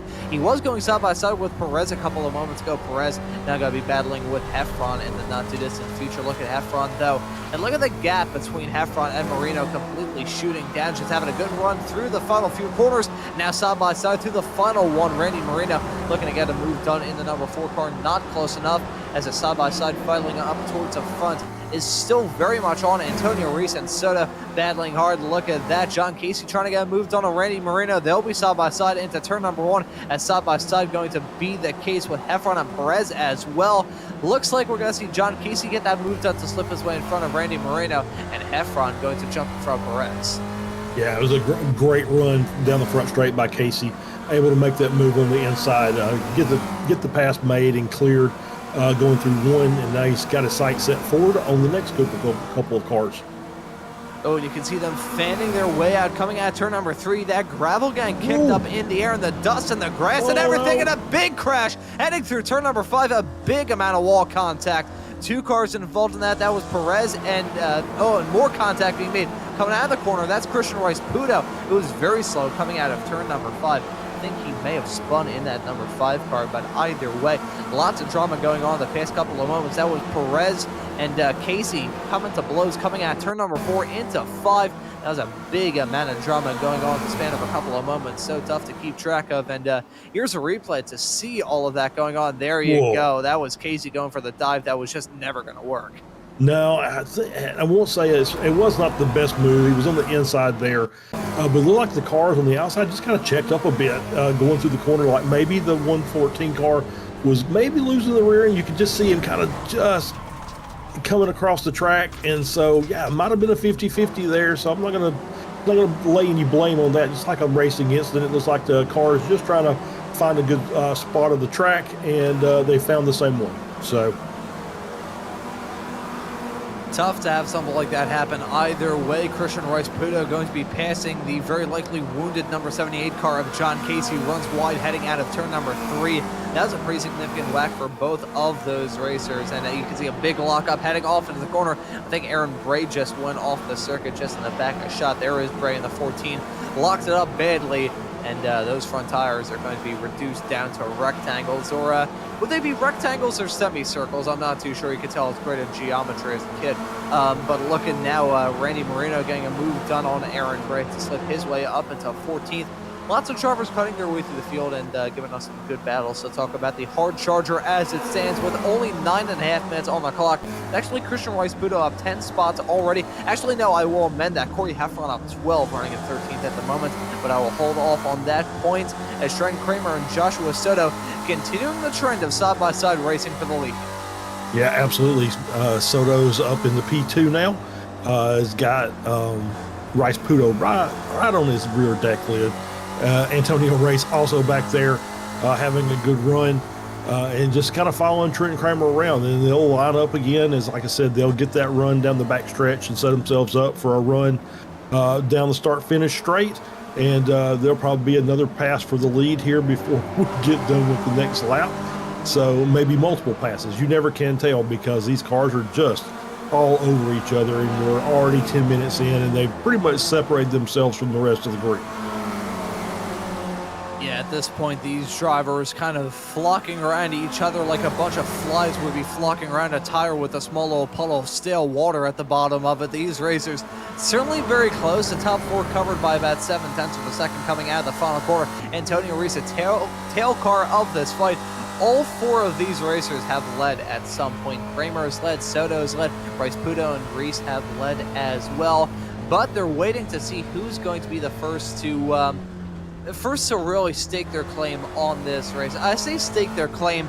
With a pack like that, you probably won't see one of these racers pull away as the main favorite until, what do you say, would it be turn number 8 on the final lap, or would you say turn 9 or 10 when we'll finally figure out who may be the favorites? Yeah, it's probably right after turn 11 if you want honest, but I'm not sure because I think there's going to be if these cars stay together like this, there'll be a run down to the start finish straight. Ooh, Kramer off. I think he had to catch that. Looked like the car might have tried to get sideways on him again. I think he had issues there as well or earlier. So struggling a little bit with turn 5 with that setup he's got.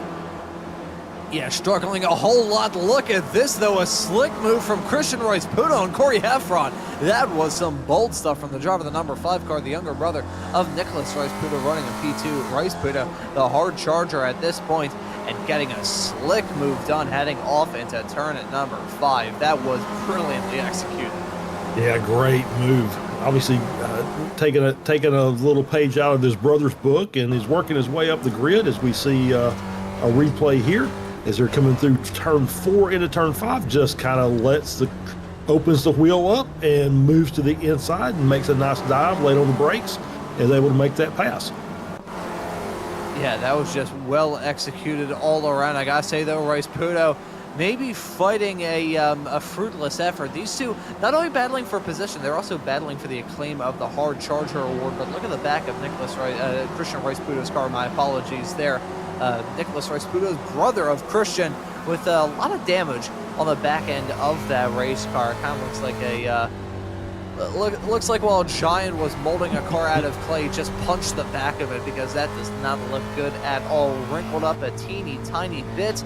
That 5 car is plucky though. He's been put on a really good job. I can see a little bit of damage on the front end of that car as well, as we may see a swap-a-room between John Casey and Edgar Sentinelli. Looking at that though, Casey slideways through turn number 5. That's going to allow Sentinelli to get the move done, as Casey may lose out on another spot. He will lose out on another spot to Randy Marino. Yeah, Casey also had a little issue there into 5. Just car wanted to kind of step out a little bit, had to catch it, lost a couple positions, so he's back behind his car owner, Santinelli, and he got passed as well by Marino.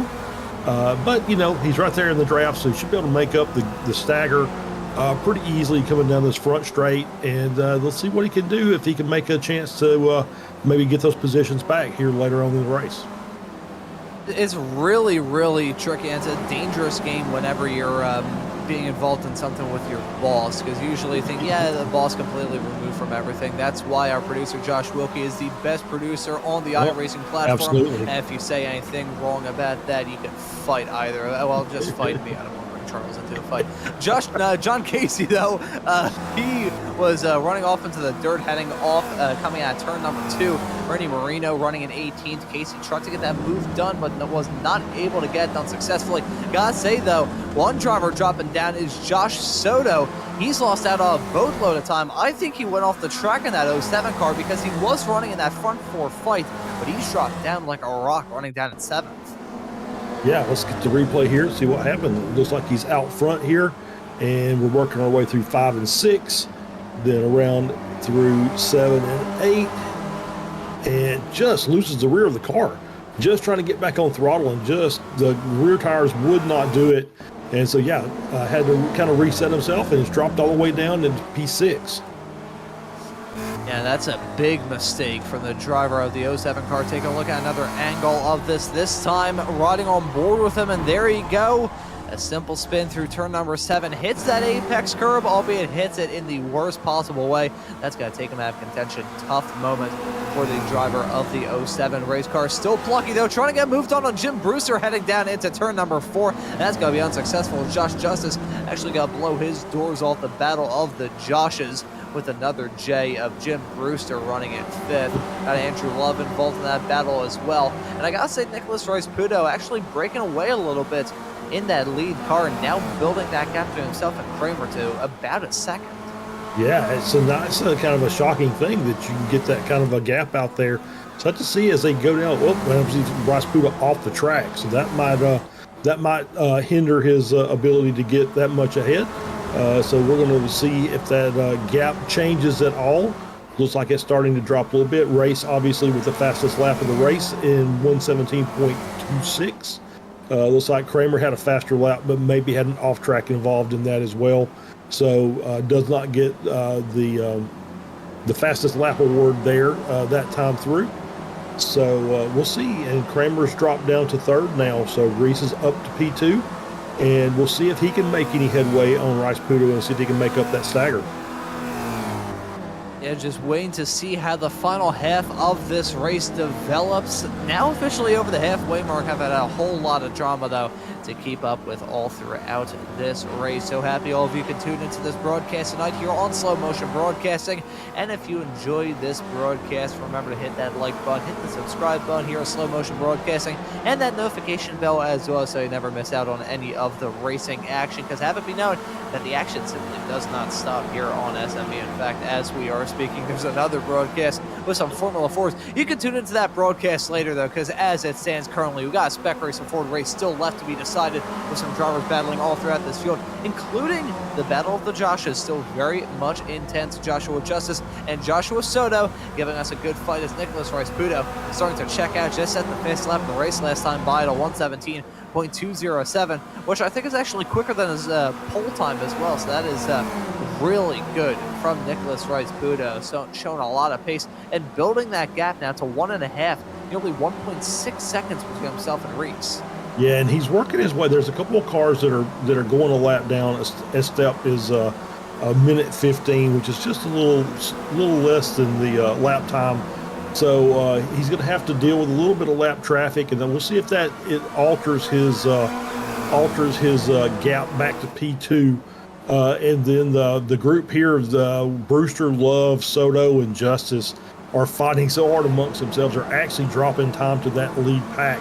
If they were working together, maybe they would be moving a little bit forward as these guys battled in front of them. But so far, they're just fighting amongst themselves, and it's just cost them a little bit of time. Oh, as we see the 14 car slide right into the 5 car of Rice-Puto. That was Aaron Bray, just off of the grass and slides back onto the track, just locks the brakes down and over into Rice-Puto, the younger, I think.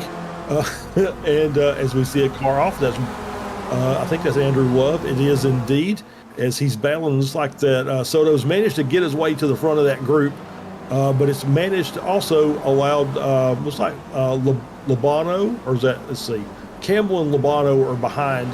It looks like they're getting a chance to work their way up to that group as we see a car off in the inside of turn 1. So we get this replay here of Love.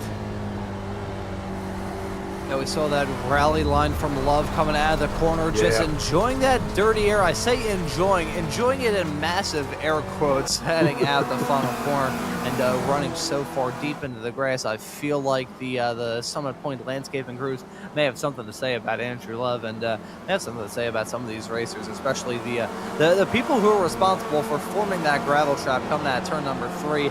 I think there's been more people running through that gravel trap than there have been touching the inside apex curb. So lots of drivers dealing with the difficulties of this racetrack in different ways. Summit Points, it's that old school track. It's got that old school flavor, practically no asphalt runoff area. Probably the safest runoff area on the entirety of this racetrack has to be turn number 1. You got the grass and the gravel, and you also got that access road. And if you drive off into the other parking lots, you won't be met with a food truck. Instead, you will be met with the iRacing gods yoinking you immediately back to pit lane. So sometimes some of these racers, I don't know if you've experienced this, Charles, but I certainly have in the sim, just deciding to take the quick escape approach to returning to the pits. Yeah, absolutely. Just keep driving straight at the exit of turn 1, and it will eventually just drop you off the face of the planet, and then you'll find yourself transported back to pit road. It's the quickest way to get back to the pits from there.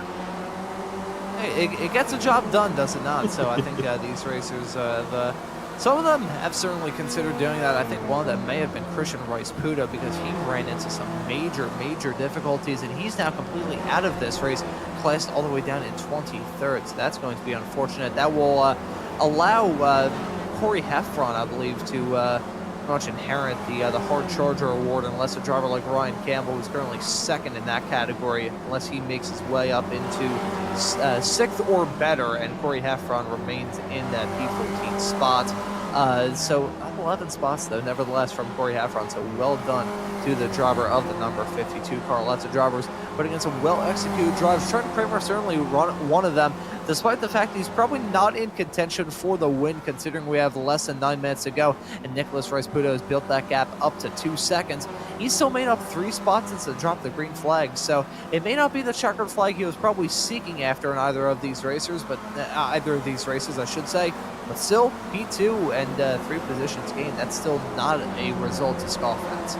Absolutely not. And I think, if, I don't know how Antonio Race, I think if Race was smart, I think what I'd be doing is anytime we got on a straightaway, I'd be pushing Kramer and just seeing if I can do anything that I can to help him make up that gap up to P1, because they're going to need to work together in order to make up that stagger. Those cars will run nose to tail pretty easily. I mean, they do it a lot. If we run on tracks that are, what we would consider draft tracks, these cars will just latch themselves together and they'll pick up, 5-6 kilometers per hour down the straightaway. So that's what I would be trying to do if I was in 3rd place.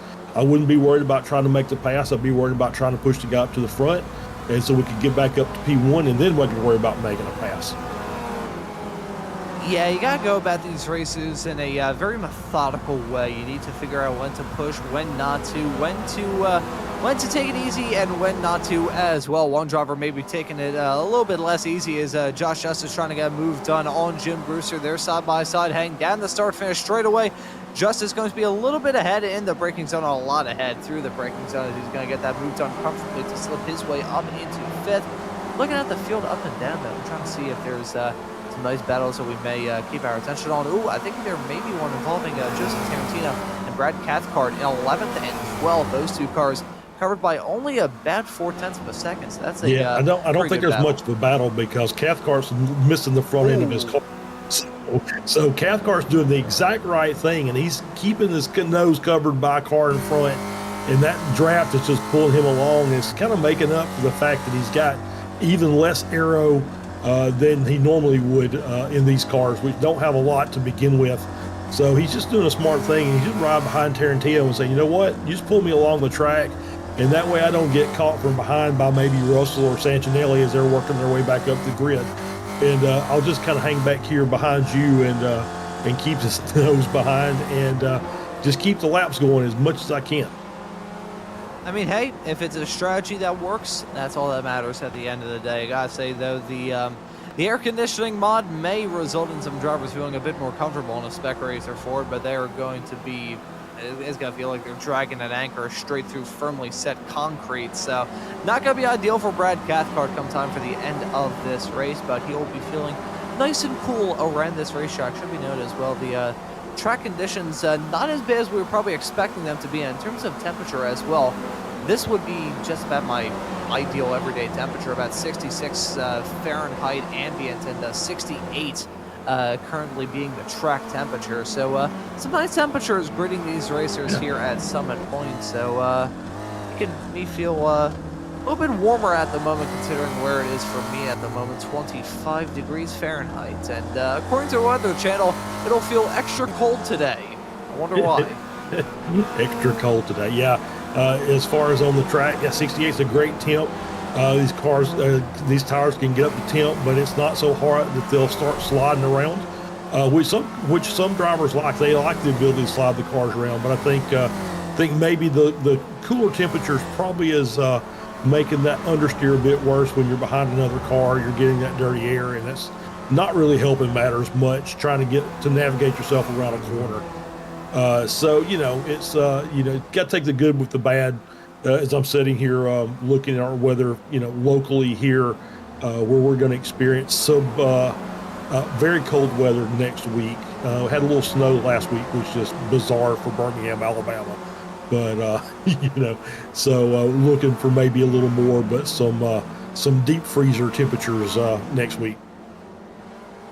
Yeah, I think in terms of the weather discussion, though, we would be remiss if we didn't mention our Canadian buddy, Mr. Joshua Wilkie, and it's very interesting whenever I hear him talk about weather, just being like, oh yeah, it's like minus 20 degrees Fahrenheit here, and I'm going out, my shorts have a barbecue today. So that's definitely an exaggeration, but still. You Canadians, warm-blooded, but nevertheless, looking at these drivers all throughout the field, maybe taking a cold-blooded approach to the end of this race. Only 4 minutes left on the clock, and 3 laps of racing action left to go. And these 3 who we have on screen right now, Jim Brewster, Andrew Love, and Joshua Soda, gonna give us a really good fight. But if they start to battle incredibly hard, you could see that small little trio of race cars of Ryan Campbell, Josh Justice, and Chuck Labano get involved in that fight as well. Yeah, Justice I'm sure he's wanting to get back up to this group. He's been running with Love and Brewster for most of the race, after getting shuffled out of the front there earlier. Soto coming back to them as well. So yeah, this group, the group of 3 here, are going to do everything they can to probably try and get away from the group of 3 behind them, because they don't want to make that a 6-car battle, I'm sure, as we see the 12 car going through the gravel again. Once again, not the fastest line, but sometimes a necessary one. Yeah, sometimes that gravel line, as much as your tires may hate it, as much as your person in charge of your paint schemes probably hates it as well, sometimes you gotta do what you gotta do to keep it on the racetrack and carrying the most amount of speed that you possibly can. That gravel trap, whenever I think of gravel now on iRacing, I think of a moment that has haunted us here at SMB in the Formula Ford Weekend Warriors world of some of the races at Brands Hatch, where turn number 2 of Druids has just the race ends and the entirety of that point of the racetrack is just completely coated in gravel so thick. I'm honestly shocked that either Josh or our SMB colleague, Mr. Adam Thompson's graphics cards haven't completely burst into flames. But these racers are giving us a good battle and not having to worry about a rally special stage at any point of the racetrack. Side by side with Soto and Brewster, as Justice and Love are side by side right behind. Justice last time by sang the fastest lap of the race, and doing so right towards the end with only 2 laps left to go. Yeah, it just goes to show the power of the draft in these cars. Justice was in that second group of 6, which caught the second group of 3, which caught the first group of 3, and he's powered on through, and now he's kind of worked his way up toward the front of that, and he's just got Soto and Brewster in front to get back up into the top 5. So you can just see how much the draft is being. As we see Justice sideways, is he going to catch it? No, he's not. Oh, well, it's my turn to give somebody the commentator's curse. As we see Justice coming out of turn 5, just kind of loses the rear of the car. And as we're going to get a replay here from Josh, yeah, coming through 6, yeah, just too much power trying to get through there. I don't think there was any contact with Love behind. So just, a tough bit of driving there for Justice, and now he's lost all of that, so he's now down in the P10, and I don't think he's going to be able to catch Montgomery before the end of the race, just to be fair. 3.5 second plus lead for Montgomery over Justice. And I should note a commentator shinch that I gave another racer a couple of moments ago. Corey Heffer on the number 52 car. He was a hard charger, up 11 spots. He's now dropped down to 22nd, only up 3. So that's given the hard charger title for now to Ryan Campbell in the number 12 car, currently running in 7th, up 10 spots from where he started in this race. Well done to Campbell. We can hold on for about another lap. We are on the white flag. One more lap of racing action here from the Spec Race Ford Weekend Warriors.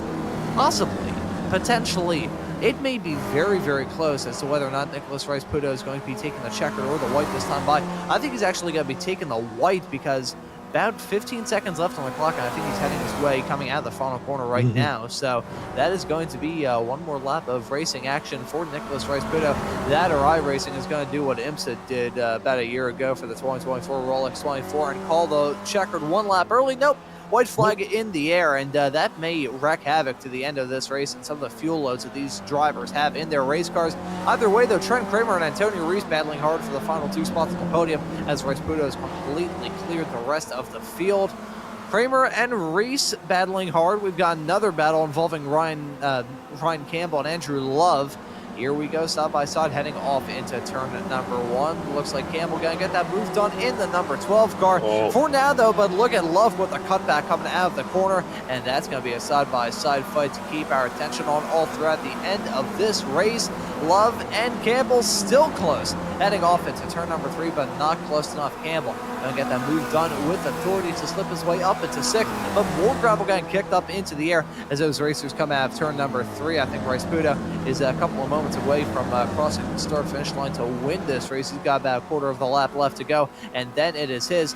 Nicholas Rice-Puto doing something that we haven't seen from any driver at all thus far this season. The driver of the number 19 car, he won in the Formula Vs earlier on in dramatic fashion. This race, though, it's a bit less dramatic, it's a bit less flashy, but he's still going to be spraying the champagne. Nicholas Rice-Puto going to take your checkered flag, the winner from this race here at Summit Point with the Spec Racer Ford. Trent Kramer ends up in 2nd. Antonio Reese going to find himself in 3rd. And some more drivers about to cross the line in the rest of the spots in this field. But Charles, that was a bit less hectic than we saw from the Formula Vs, but still really good race. And some nice jumping there from Andrew Love. Not going to ballpark it twice again. Not going to get hit again by Chris Montgomery either. Yeah, obviously Love is going to give us our aerial acrobatics at the end of the race. Yeah, I mean, pretty straightforward, early, good battles early, as we see, not quite there, Joaquin. Good battles early, but Rice-Puto obviously got out front and was able to stretch the gap and made it look easy when, in reality, we could have had, 4 wide across the start-finish line. But great job by Rice-Puto. Kramer and Race, obviously, great run. P2 for Kramer, manages to hang in there for the entire event and gets a good result for tonight. Race just about 2/10 behind, so very tight. Soto, nice recovery. Was leading the race, fell back down, I think, into P8. Was able to work his way back up to 4th. Brewster, Campbell, Love, Labano, Montgomery, and Justice round out the top 10. So great racing all the way around, and some good battles on track, which is exactly what you expect with these Spec racers.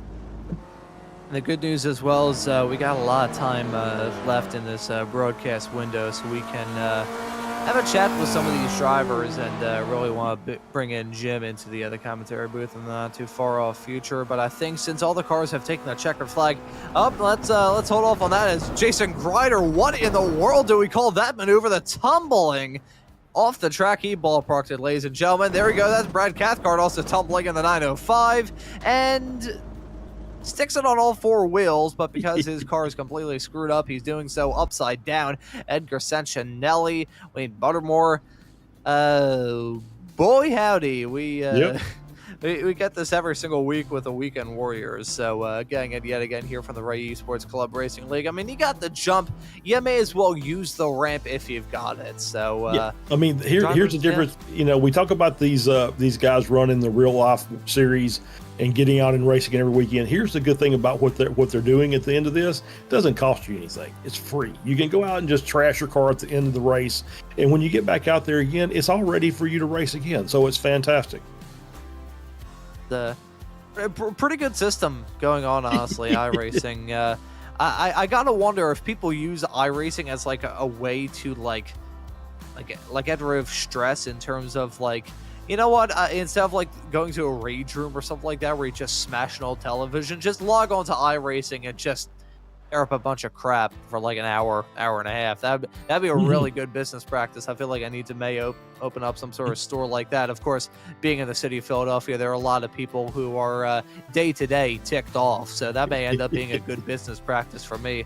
But anyways, before I give my $1 million business ideas completely away for nothing here on this broadcast, I think we'll touch on the results from the second race here for round number 3, for group number 3 of the Ray Esports Club Racing League. It's going to be Nicholas Rice-Puto doing the double and taking the win in both the Formula V's and the Spec race. For 40 wins it over Trent Kramer in second, Antonio Reese going to round out your podium in third, Joshua Soto going to end up in fourth, Jim Brewster in fifth, Ron Campbell in sixth, Andrew Love in seventh. Then we have Chuck Labano finishing this race in eighth, Chris Montgomery in ninth, and Joshua Justice going to round out your top 10. Yeah, in 11th, Joseph Tarantino, Brad Cathcart in 12th, Scott Russell in 13th, Edgar Santinelli in 14th, Aaron Bray in 15th, John Casey in 16th, Jason Grider in 17th, Wayne Buttermore in P18. We scroll the screen.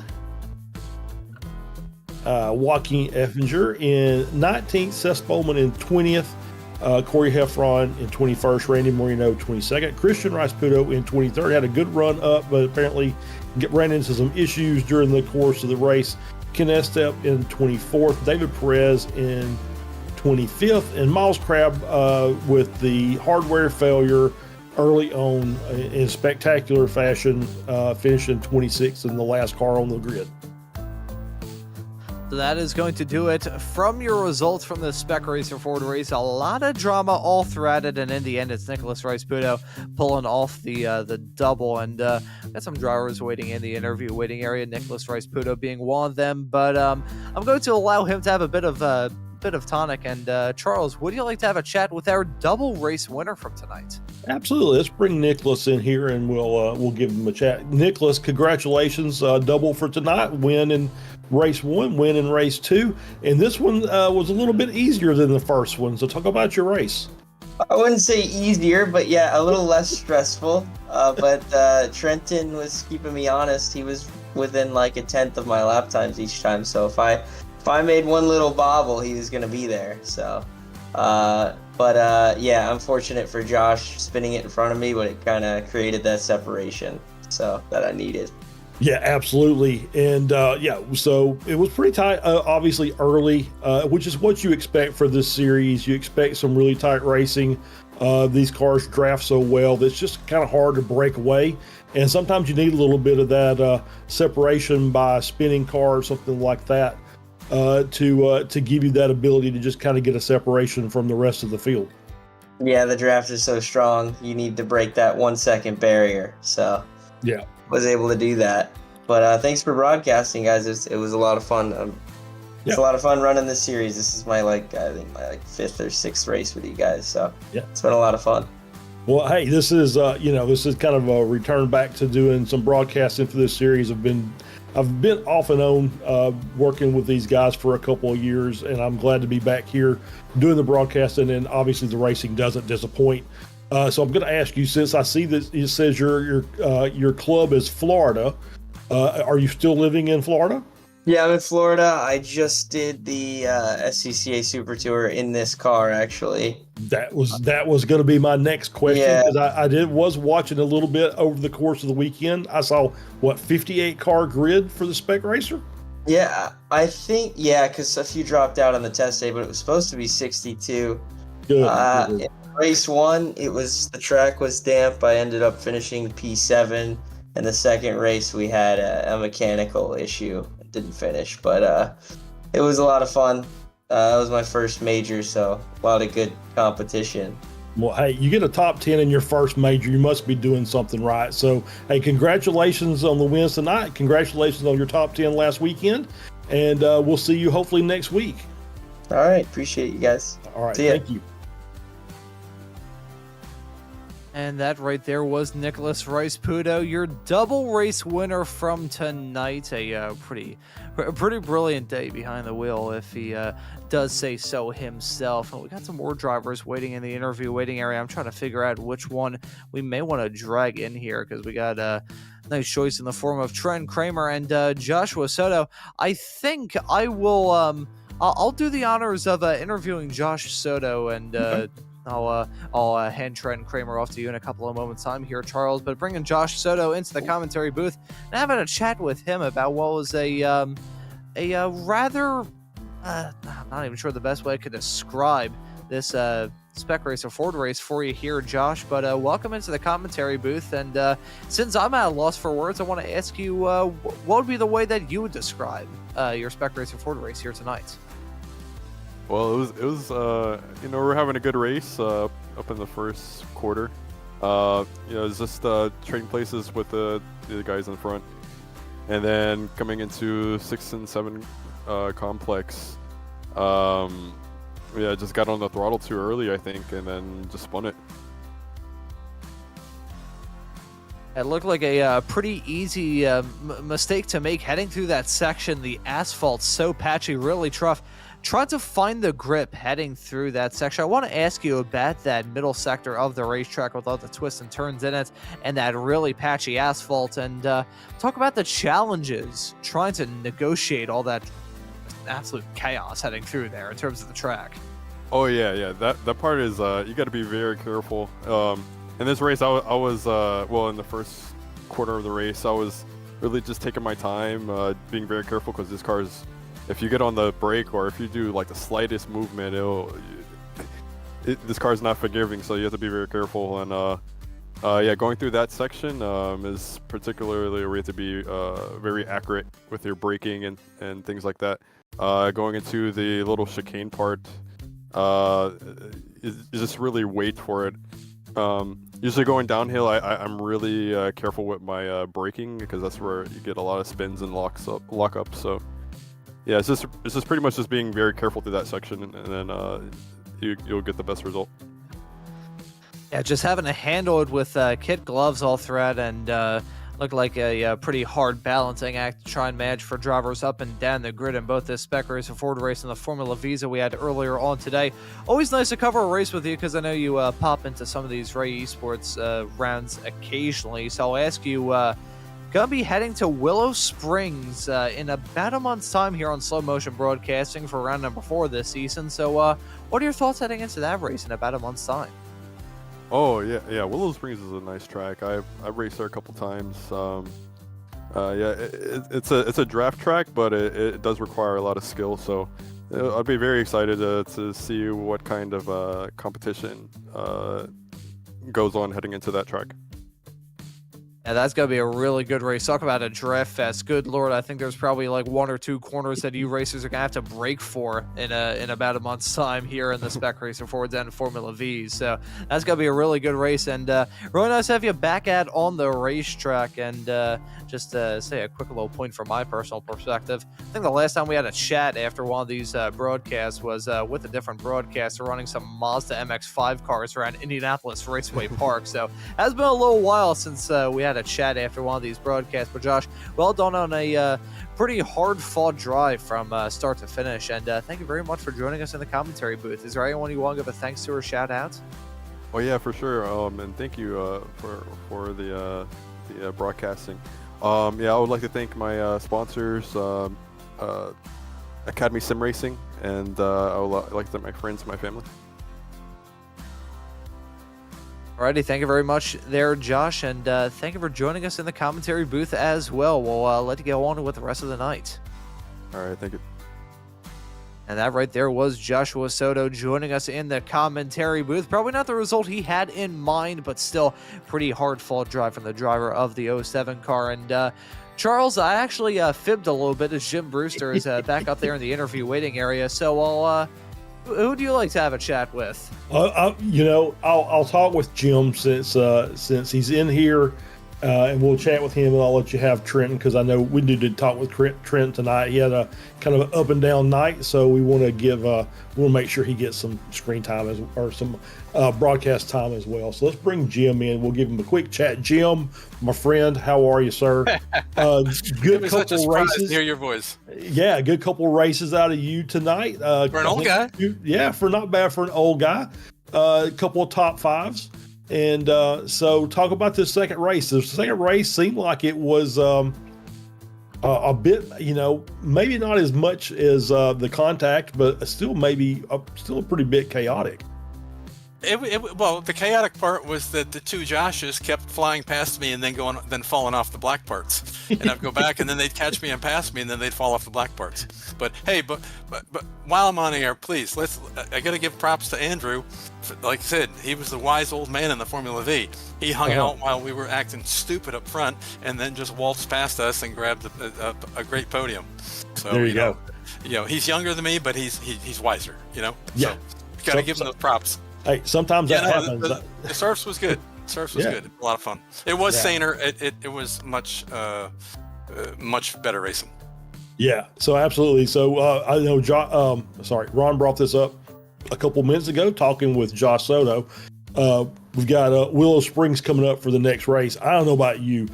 For Willow Springs and these cars, the racing is just absolutely amazing. You know where we're racing the V's on the Warriors this weekend? Thruxton. Thruxton. Okay. Which to me, Willow Springs and Thruxton are pretty similar for V's. It's pretty insane that we're just going to be one draft pack. So if we survive Thruxton, then in a couple of weeks we'll be all ready for Willow Springs. There you go. Well, Jim, it's good to talk to you, and I'm very happy to be back doing these broadcasts. Jump in your V on a Friday night and come join us, man. Unfortunately, I would, but this Friday night I've had to fill in, so I've got to actually trying to get up to speed with the Ferrari GTP to run Daytona this weekend. Oh, okay, good. So good luck. Good luck. Yeah, thank you very much. And so glad to hear you got a new job and you're doing well. Got a new job, a couple of new jobs apparently now, and you said hi to Tam. And said hi to Tam. I'll absolutely have to say hi to Tam, now known as the queen of the chat. So well, I don't know. It's, Adam gave her some kind of title. Well, we're still trying to come up with a name for the Tuesday night chat group. Oh, okay. The chat bots or the chat. So Stevie's working on a title for the whole group. There we go. All right. Well, Jim, we'll talk to you. Yeah, sir. We'll talk to you later. Hey, Ron. Hello, Jim. And that right there was Jim Brewster, and I will note as well that Jim was asking for me to friend him on Discord, and I have now done that, Jim. So yeah. And I will say that you were talking earlier because he said congrats on the new job. So I will say to Jim, congrats on retirement. Because that's one of the last few milestones that us old guys can get to celebrate, is actually making it to a point where you can retire. So congrats to him as well. So now he's got a lot more free time. I got a lot more free time to manage the drivers of the Formula V Weekend Warriors Series, and you'll be able to catch all of that action on Saturdays here on Slow Motion Broadcasting. But I'll touch on that in a couple of moments' time once we have a chat with another driver from this race and another driver in the Formula V Weekend Warriors Series. Trent Kramer now joining us here in the commentary booth. Now, Trent, I'm not even going to ask you about your thoughts on the Formula V race, so we'll stick with just the Spec race forwards and talk us through what was a really hard-fought fight at the front. Yeah, it was something. I had a whole thing planned and I just completely skipped over that. Yeah, it was fun. This track is not on my list of favorites. I was just explaining to Josh and Nicholas in the waiting room there about how much I hate this track, and fortunate enough to get away from a couple of spinouts in front of Antonio, and thankfully stayed in second. Yeah, it was a pretty hard-fought show from you, making up 3 spots from start to finish, and there was a little bit of drama heading off into turn number 3 at the very beginning of this race. I want to ask you about this track, making your thoughts clear that you're not a fan of this place, so it's maybe a little bit of a loaded question, but I'll ask it anyway. All the corners around here, which is probably the one that cements that feeling the most? There honestly really isn't one that I particularly don't like more than the others. I can tell you that tonight I was really struggling with turn 5, as probably shown on camera. I was probably caught in 4K there. I was having a lot of front lockup going into the compression and then a lot of rear lockup exiting the compression, so I couldn't... my setup needs tweaking. I just couldn't get confident in turn 5. Turn 1, I've had many issues there with a heavy rainfall and being on slick tires, so it's just not a good track for me. I've got a lot of bad memories there, and I've only been there once. Yeah, that's honestly fair. I gotta say, in terms of having absolutely horrendous memories about a place that you've only been to once, that's exactly why I haven't stepped foot in a Golden Corral in about 15 years. But Trent Kramer, I will ask you one quick question, because you kind of started off the interview talking about how you had something planned. Was that something planned going to be about me potentially asking you your thoughts on the Formula V race, or something else that you had up your sleeve? No, I fully expected you to ask about the Formula V, to be honest, because I know you like to poke the bear with a stick, so just some computer technical difficulties. Yeah, just some computer difficulties from the Formula V. It was a really spicy battle going on between what was our lead pack, like 7 cars or something along those lines. It was crazy, and we were not trying to work together. That was not a Weekend Warriors race. That was something different. was not prepared for the amount of racing that we were going to do. But no, that's all it was about. Was just about how fantastic my computer is. Gotta love those technical issues. Gotta love them, absolutely. I think I shared some stories of some of the technical issues that I've dealt with, having internet connection speed at my own house just about as fast as stuff you'd see on an Amtrak train, and I will leave it at that. And Trent, I will ask you, next race here for group number 3 is going to be at Willow Springs in about a month's time. What are your thoughts coming into that race? I'm not sure if I'll be able to make it. I do like Willow Springs a lot, especially in the SRF, so hopefully I can make it work. But if I can make it work, we'll be sure to have a lot of drafting battles, and that's kind of my forte with these cars, so love me some draft tracks. And that is going to be the draftiest track of all. I'm pretty sure to get a race with more drafting in the Spec race for Fords, you'd probably have to ship the cars off to Daytona International Speedway and run on the oval, but that may be an idea for Season 2 of 2025. But Trent Kramer, thank you very much for joining us here in the commentary booth. And before we let you go and maybe curse out your internet provider, is there anybody you would want to give a thanks to or shout out? Yeah, I mean, you guys are always doing a great job up here. It's fun being able to jump into the commentary right after the races, in addition to right after the disconnects, and being able to pick up right where you left off, kind of thing. Get your guys' point of view on random stuff happening. But thanks to you guys, Stevie, of course, as always, rolling out the red carpet for that man. He does a fantastic job promoting this league and getting everybody together for this kind of stuff. All the guys that are out here racing as well, fantastic way to spend the night, coming out here and racing with 99% of these guys. And other than that, you mentioned Willow Springs, Grass Paddock Motorsports. We actually just sent 2 cars out this morning to go out to Podium Club in Willow Springs. So if you're on the West Coast and are looking for a Mini Cooper race car rental opportunity to get involved in SCCA's racing, get a hold of us at grasspaddock.com. There you go. Hey, Trenton, this is Charles. I'm going to jump in here, Ron. Were you at Sebring as well? Because I've kind of been asking everybody if they were at Sebring last weekend for the Super Tour. Frank was at Sebring. I work a full-time job in addition to 3 part-time jobs on top of the race job. So. You got enough to do, right? Yeah, I've got plenty to do. So. Yeah, so always gotta figure out a way to make money for us to afford the racing habit that we all know, love, and have. But Trent, thank you very much for the kind words. Thank you for joining us in the commentary booth, and well done on some pretty well executed drives all throughout tonight's racing action. Thank you for joining us. Thank you guys. Have a good night.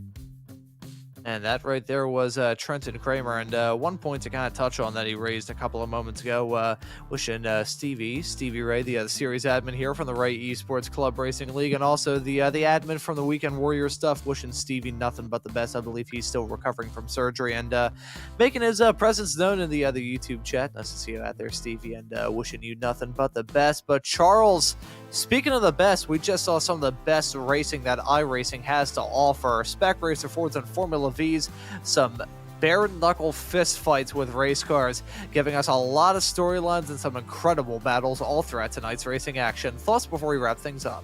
Oh man, I'm so glad to be back. That was such a good couple of races. These cars at Summit Point, Trenton's comments notwithstanding, these cars at Summit Point make for some very, very tight pack racing, and can't wait for Willow Springs. Willow Springs is just, like I said, especially with the SRFs, because of the way they draft, Willow Springs is just such a fun race. So I'm really looking forward to being able to call that next month. Yeah, that's going to be a really good race. That'll be coming up on February the 5th here on Slow Motion Broadcasting. If you want to stay up to date of all of the racing action that we're about to touch on in a couple of moments' time, you should probably hit that subscribe button and the notification bell so you never miss out on any of the racing action. We've got a whole lot of stuff coming up here on Slow Motion Broadcasting, to say the very least. In fact, coming on at the present moment is round number 5 of the Sim Racers Group Intermediate F4 Championship. They're running at Thruxton, which will be a nice look into how things are going to be for the Formula V Weekend Warriors this upcoming Saturday, which will be running at Thruxton, and the Formula 4 Weekend Warriors, which will also be running at Thruxton. The Spec Racer Fords, though, going to be running at this very track in the form of Summit Point. You can catch all of that Weekend Warriors action every single Saturday and Sunday here on Slow Motion Broadcasting. The next time you'll be seeing this series of Ray Esports Club Racing League, we'll be re-racking it yet again for round number 4 for group number 1. Some Mazda and TCR action running at Daytona International Speedway. So you think after this week on iRacing and all the festivities of iRacing's iRacing's Daytona 24, if you want some more Daytona action, we got you covered in 1 week's time. So a lot of stuff coming up here on Slow Motion Broadcasting. Gives you ample reason to hit that subscribe button and the notification bell so you never miss out on any of the racing action. But I think for tonight's broadcast for round number 3 for group number 3 of the Ray Esports Club Racing League, that will just about do it. And so for myself, Ron Maunz, Charles Boshell joining me once again in a commentary booth, and Josh Wilkie doing a fine job working all the cameras of the virtual production hauler, I say thank you all so very much for watching. Have a great rest of your day, and we hope to see you all wherever it is in the not too distant future.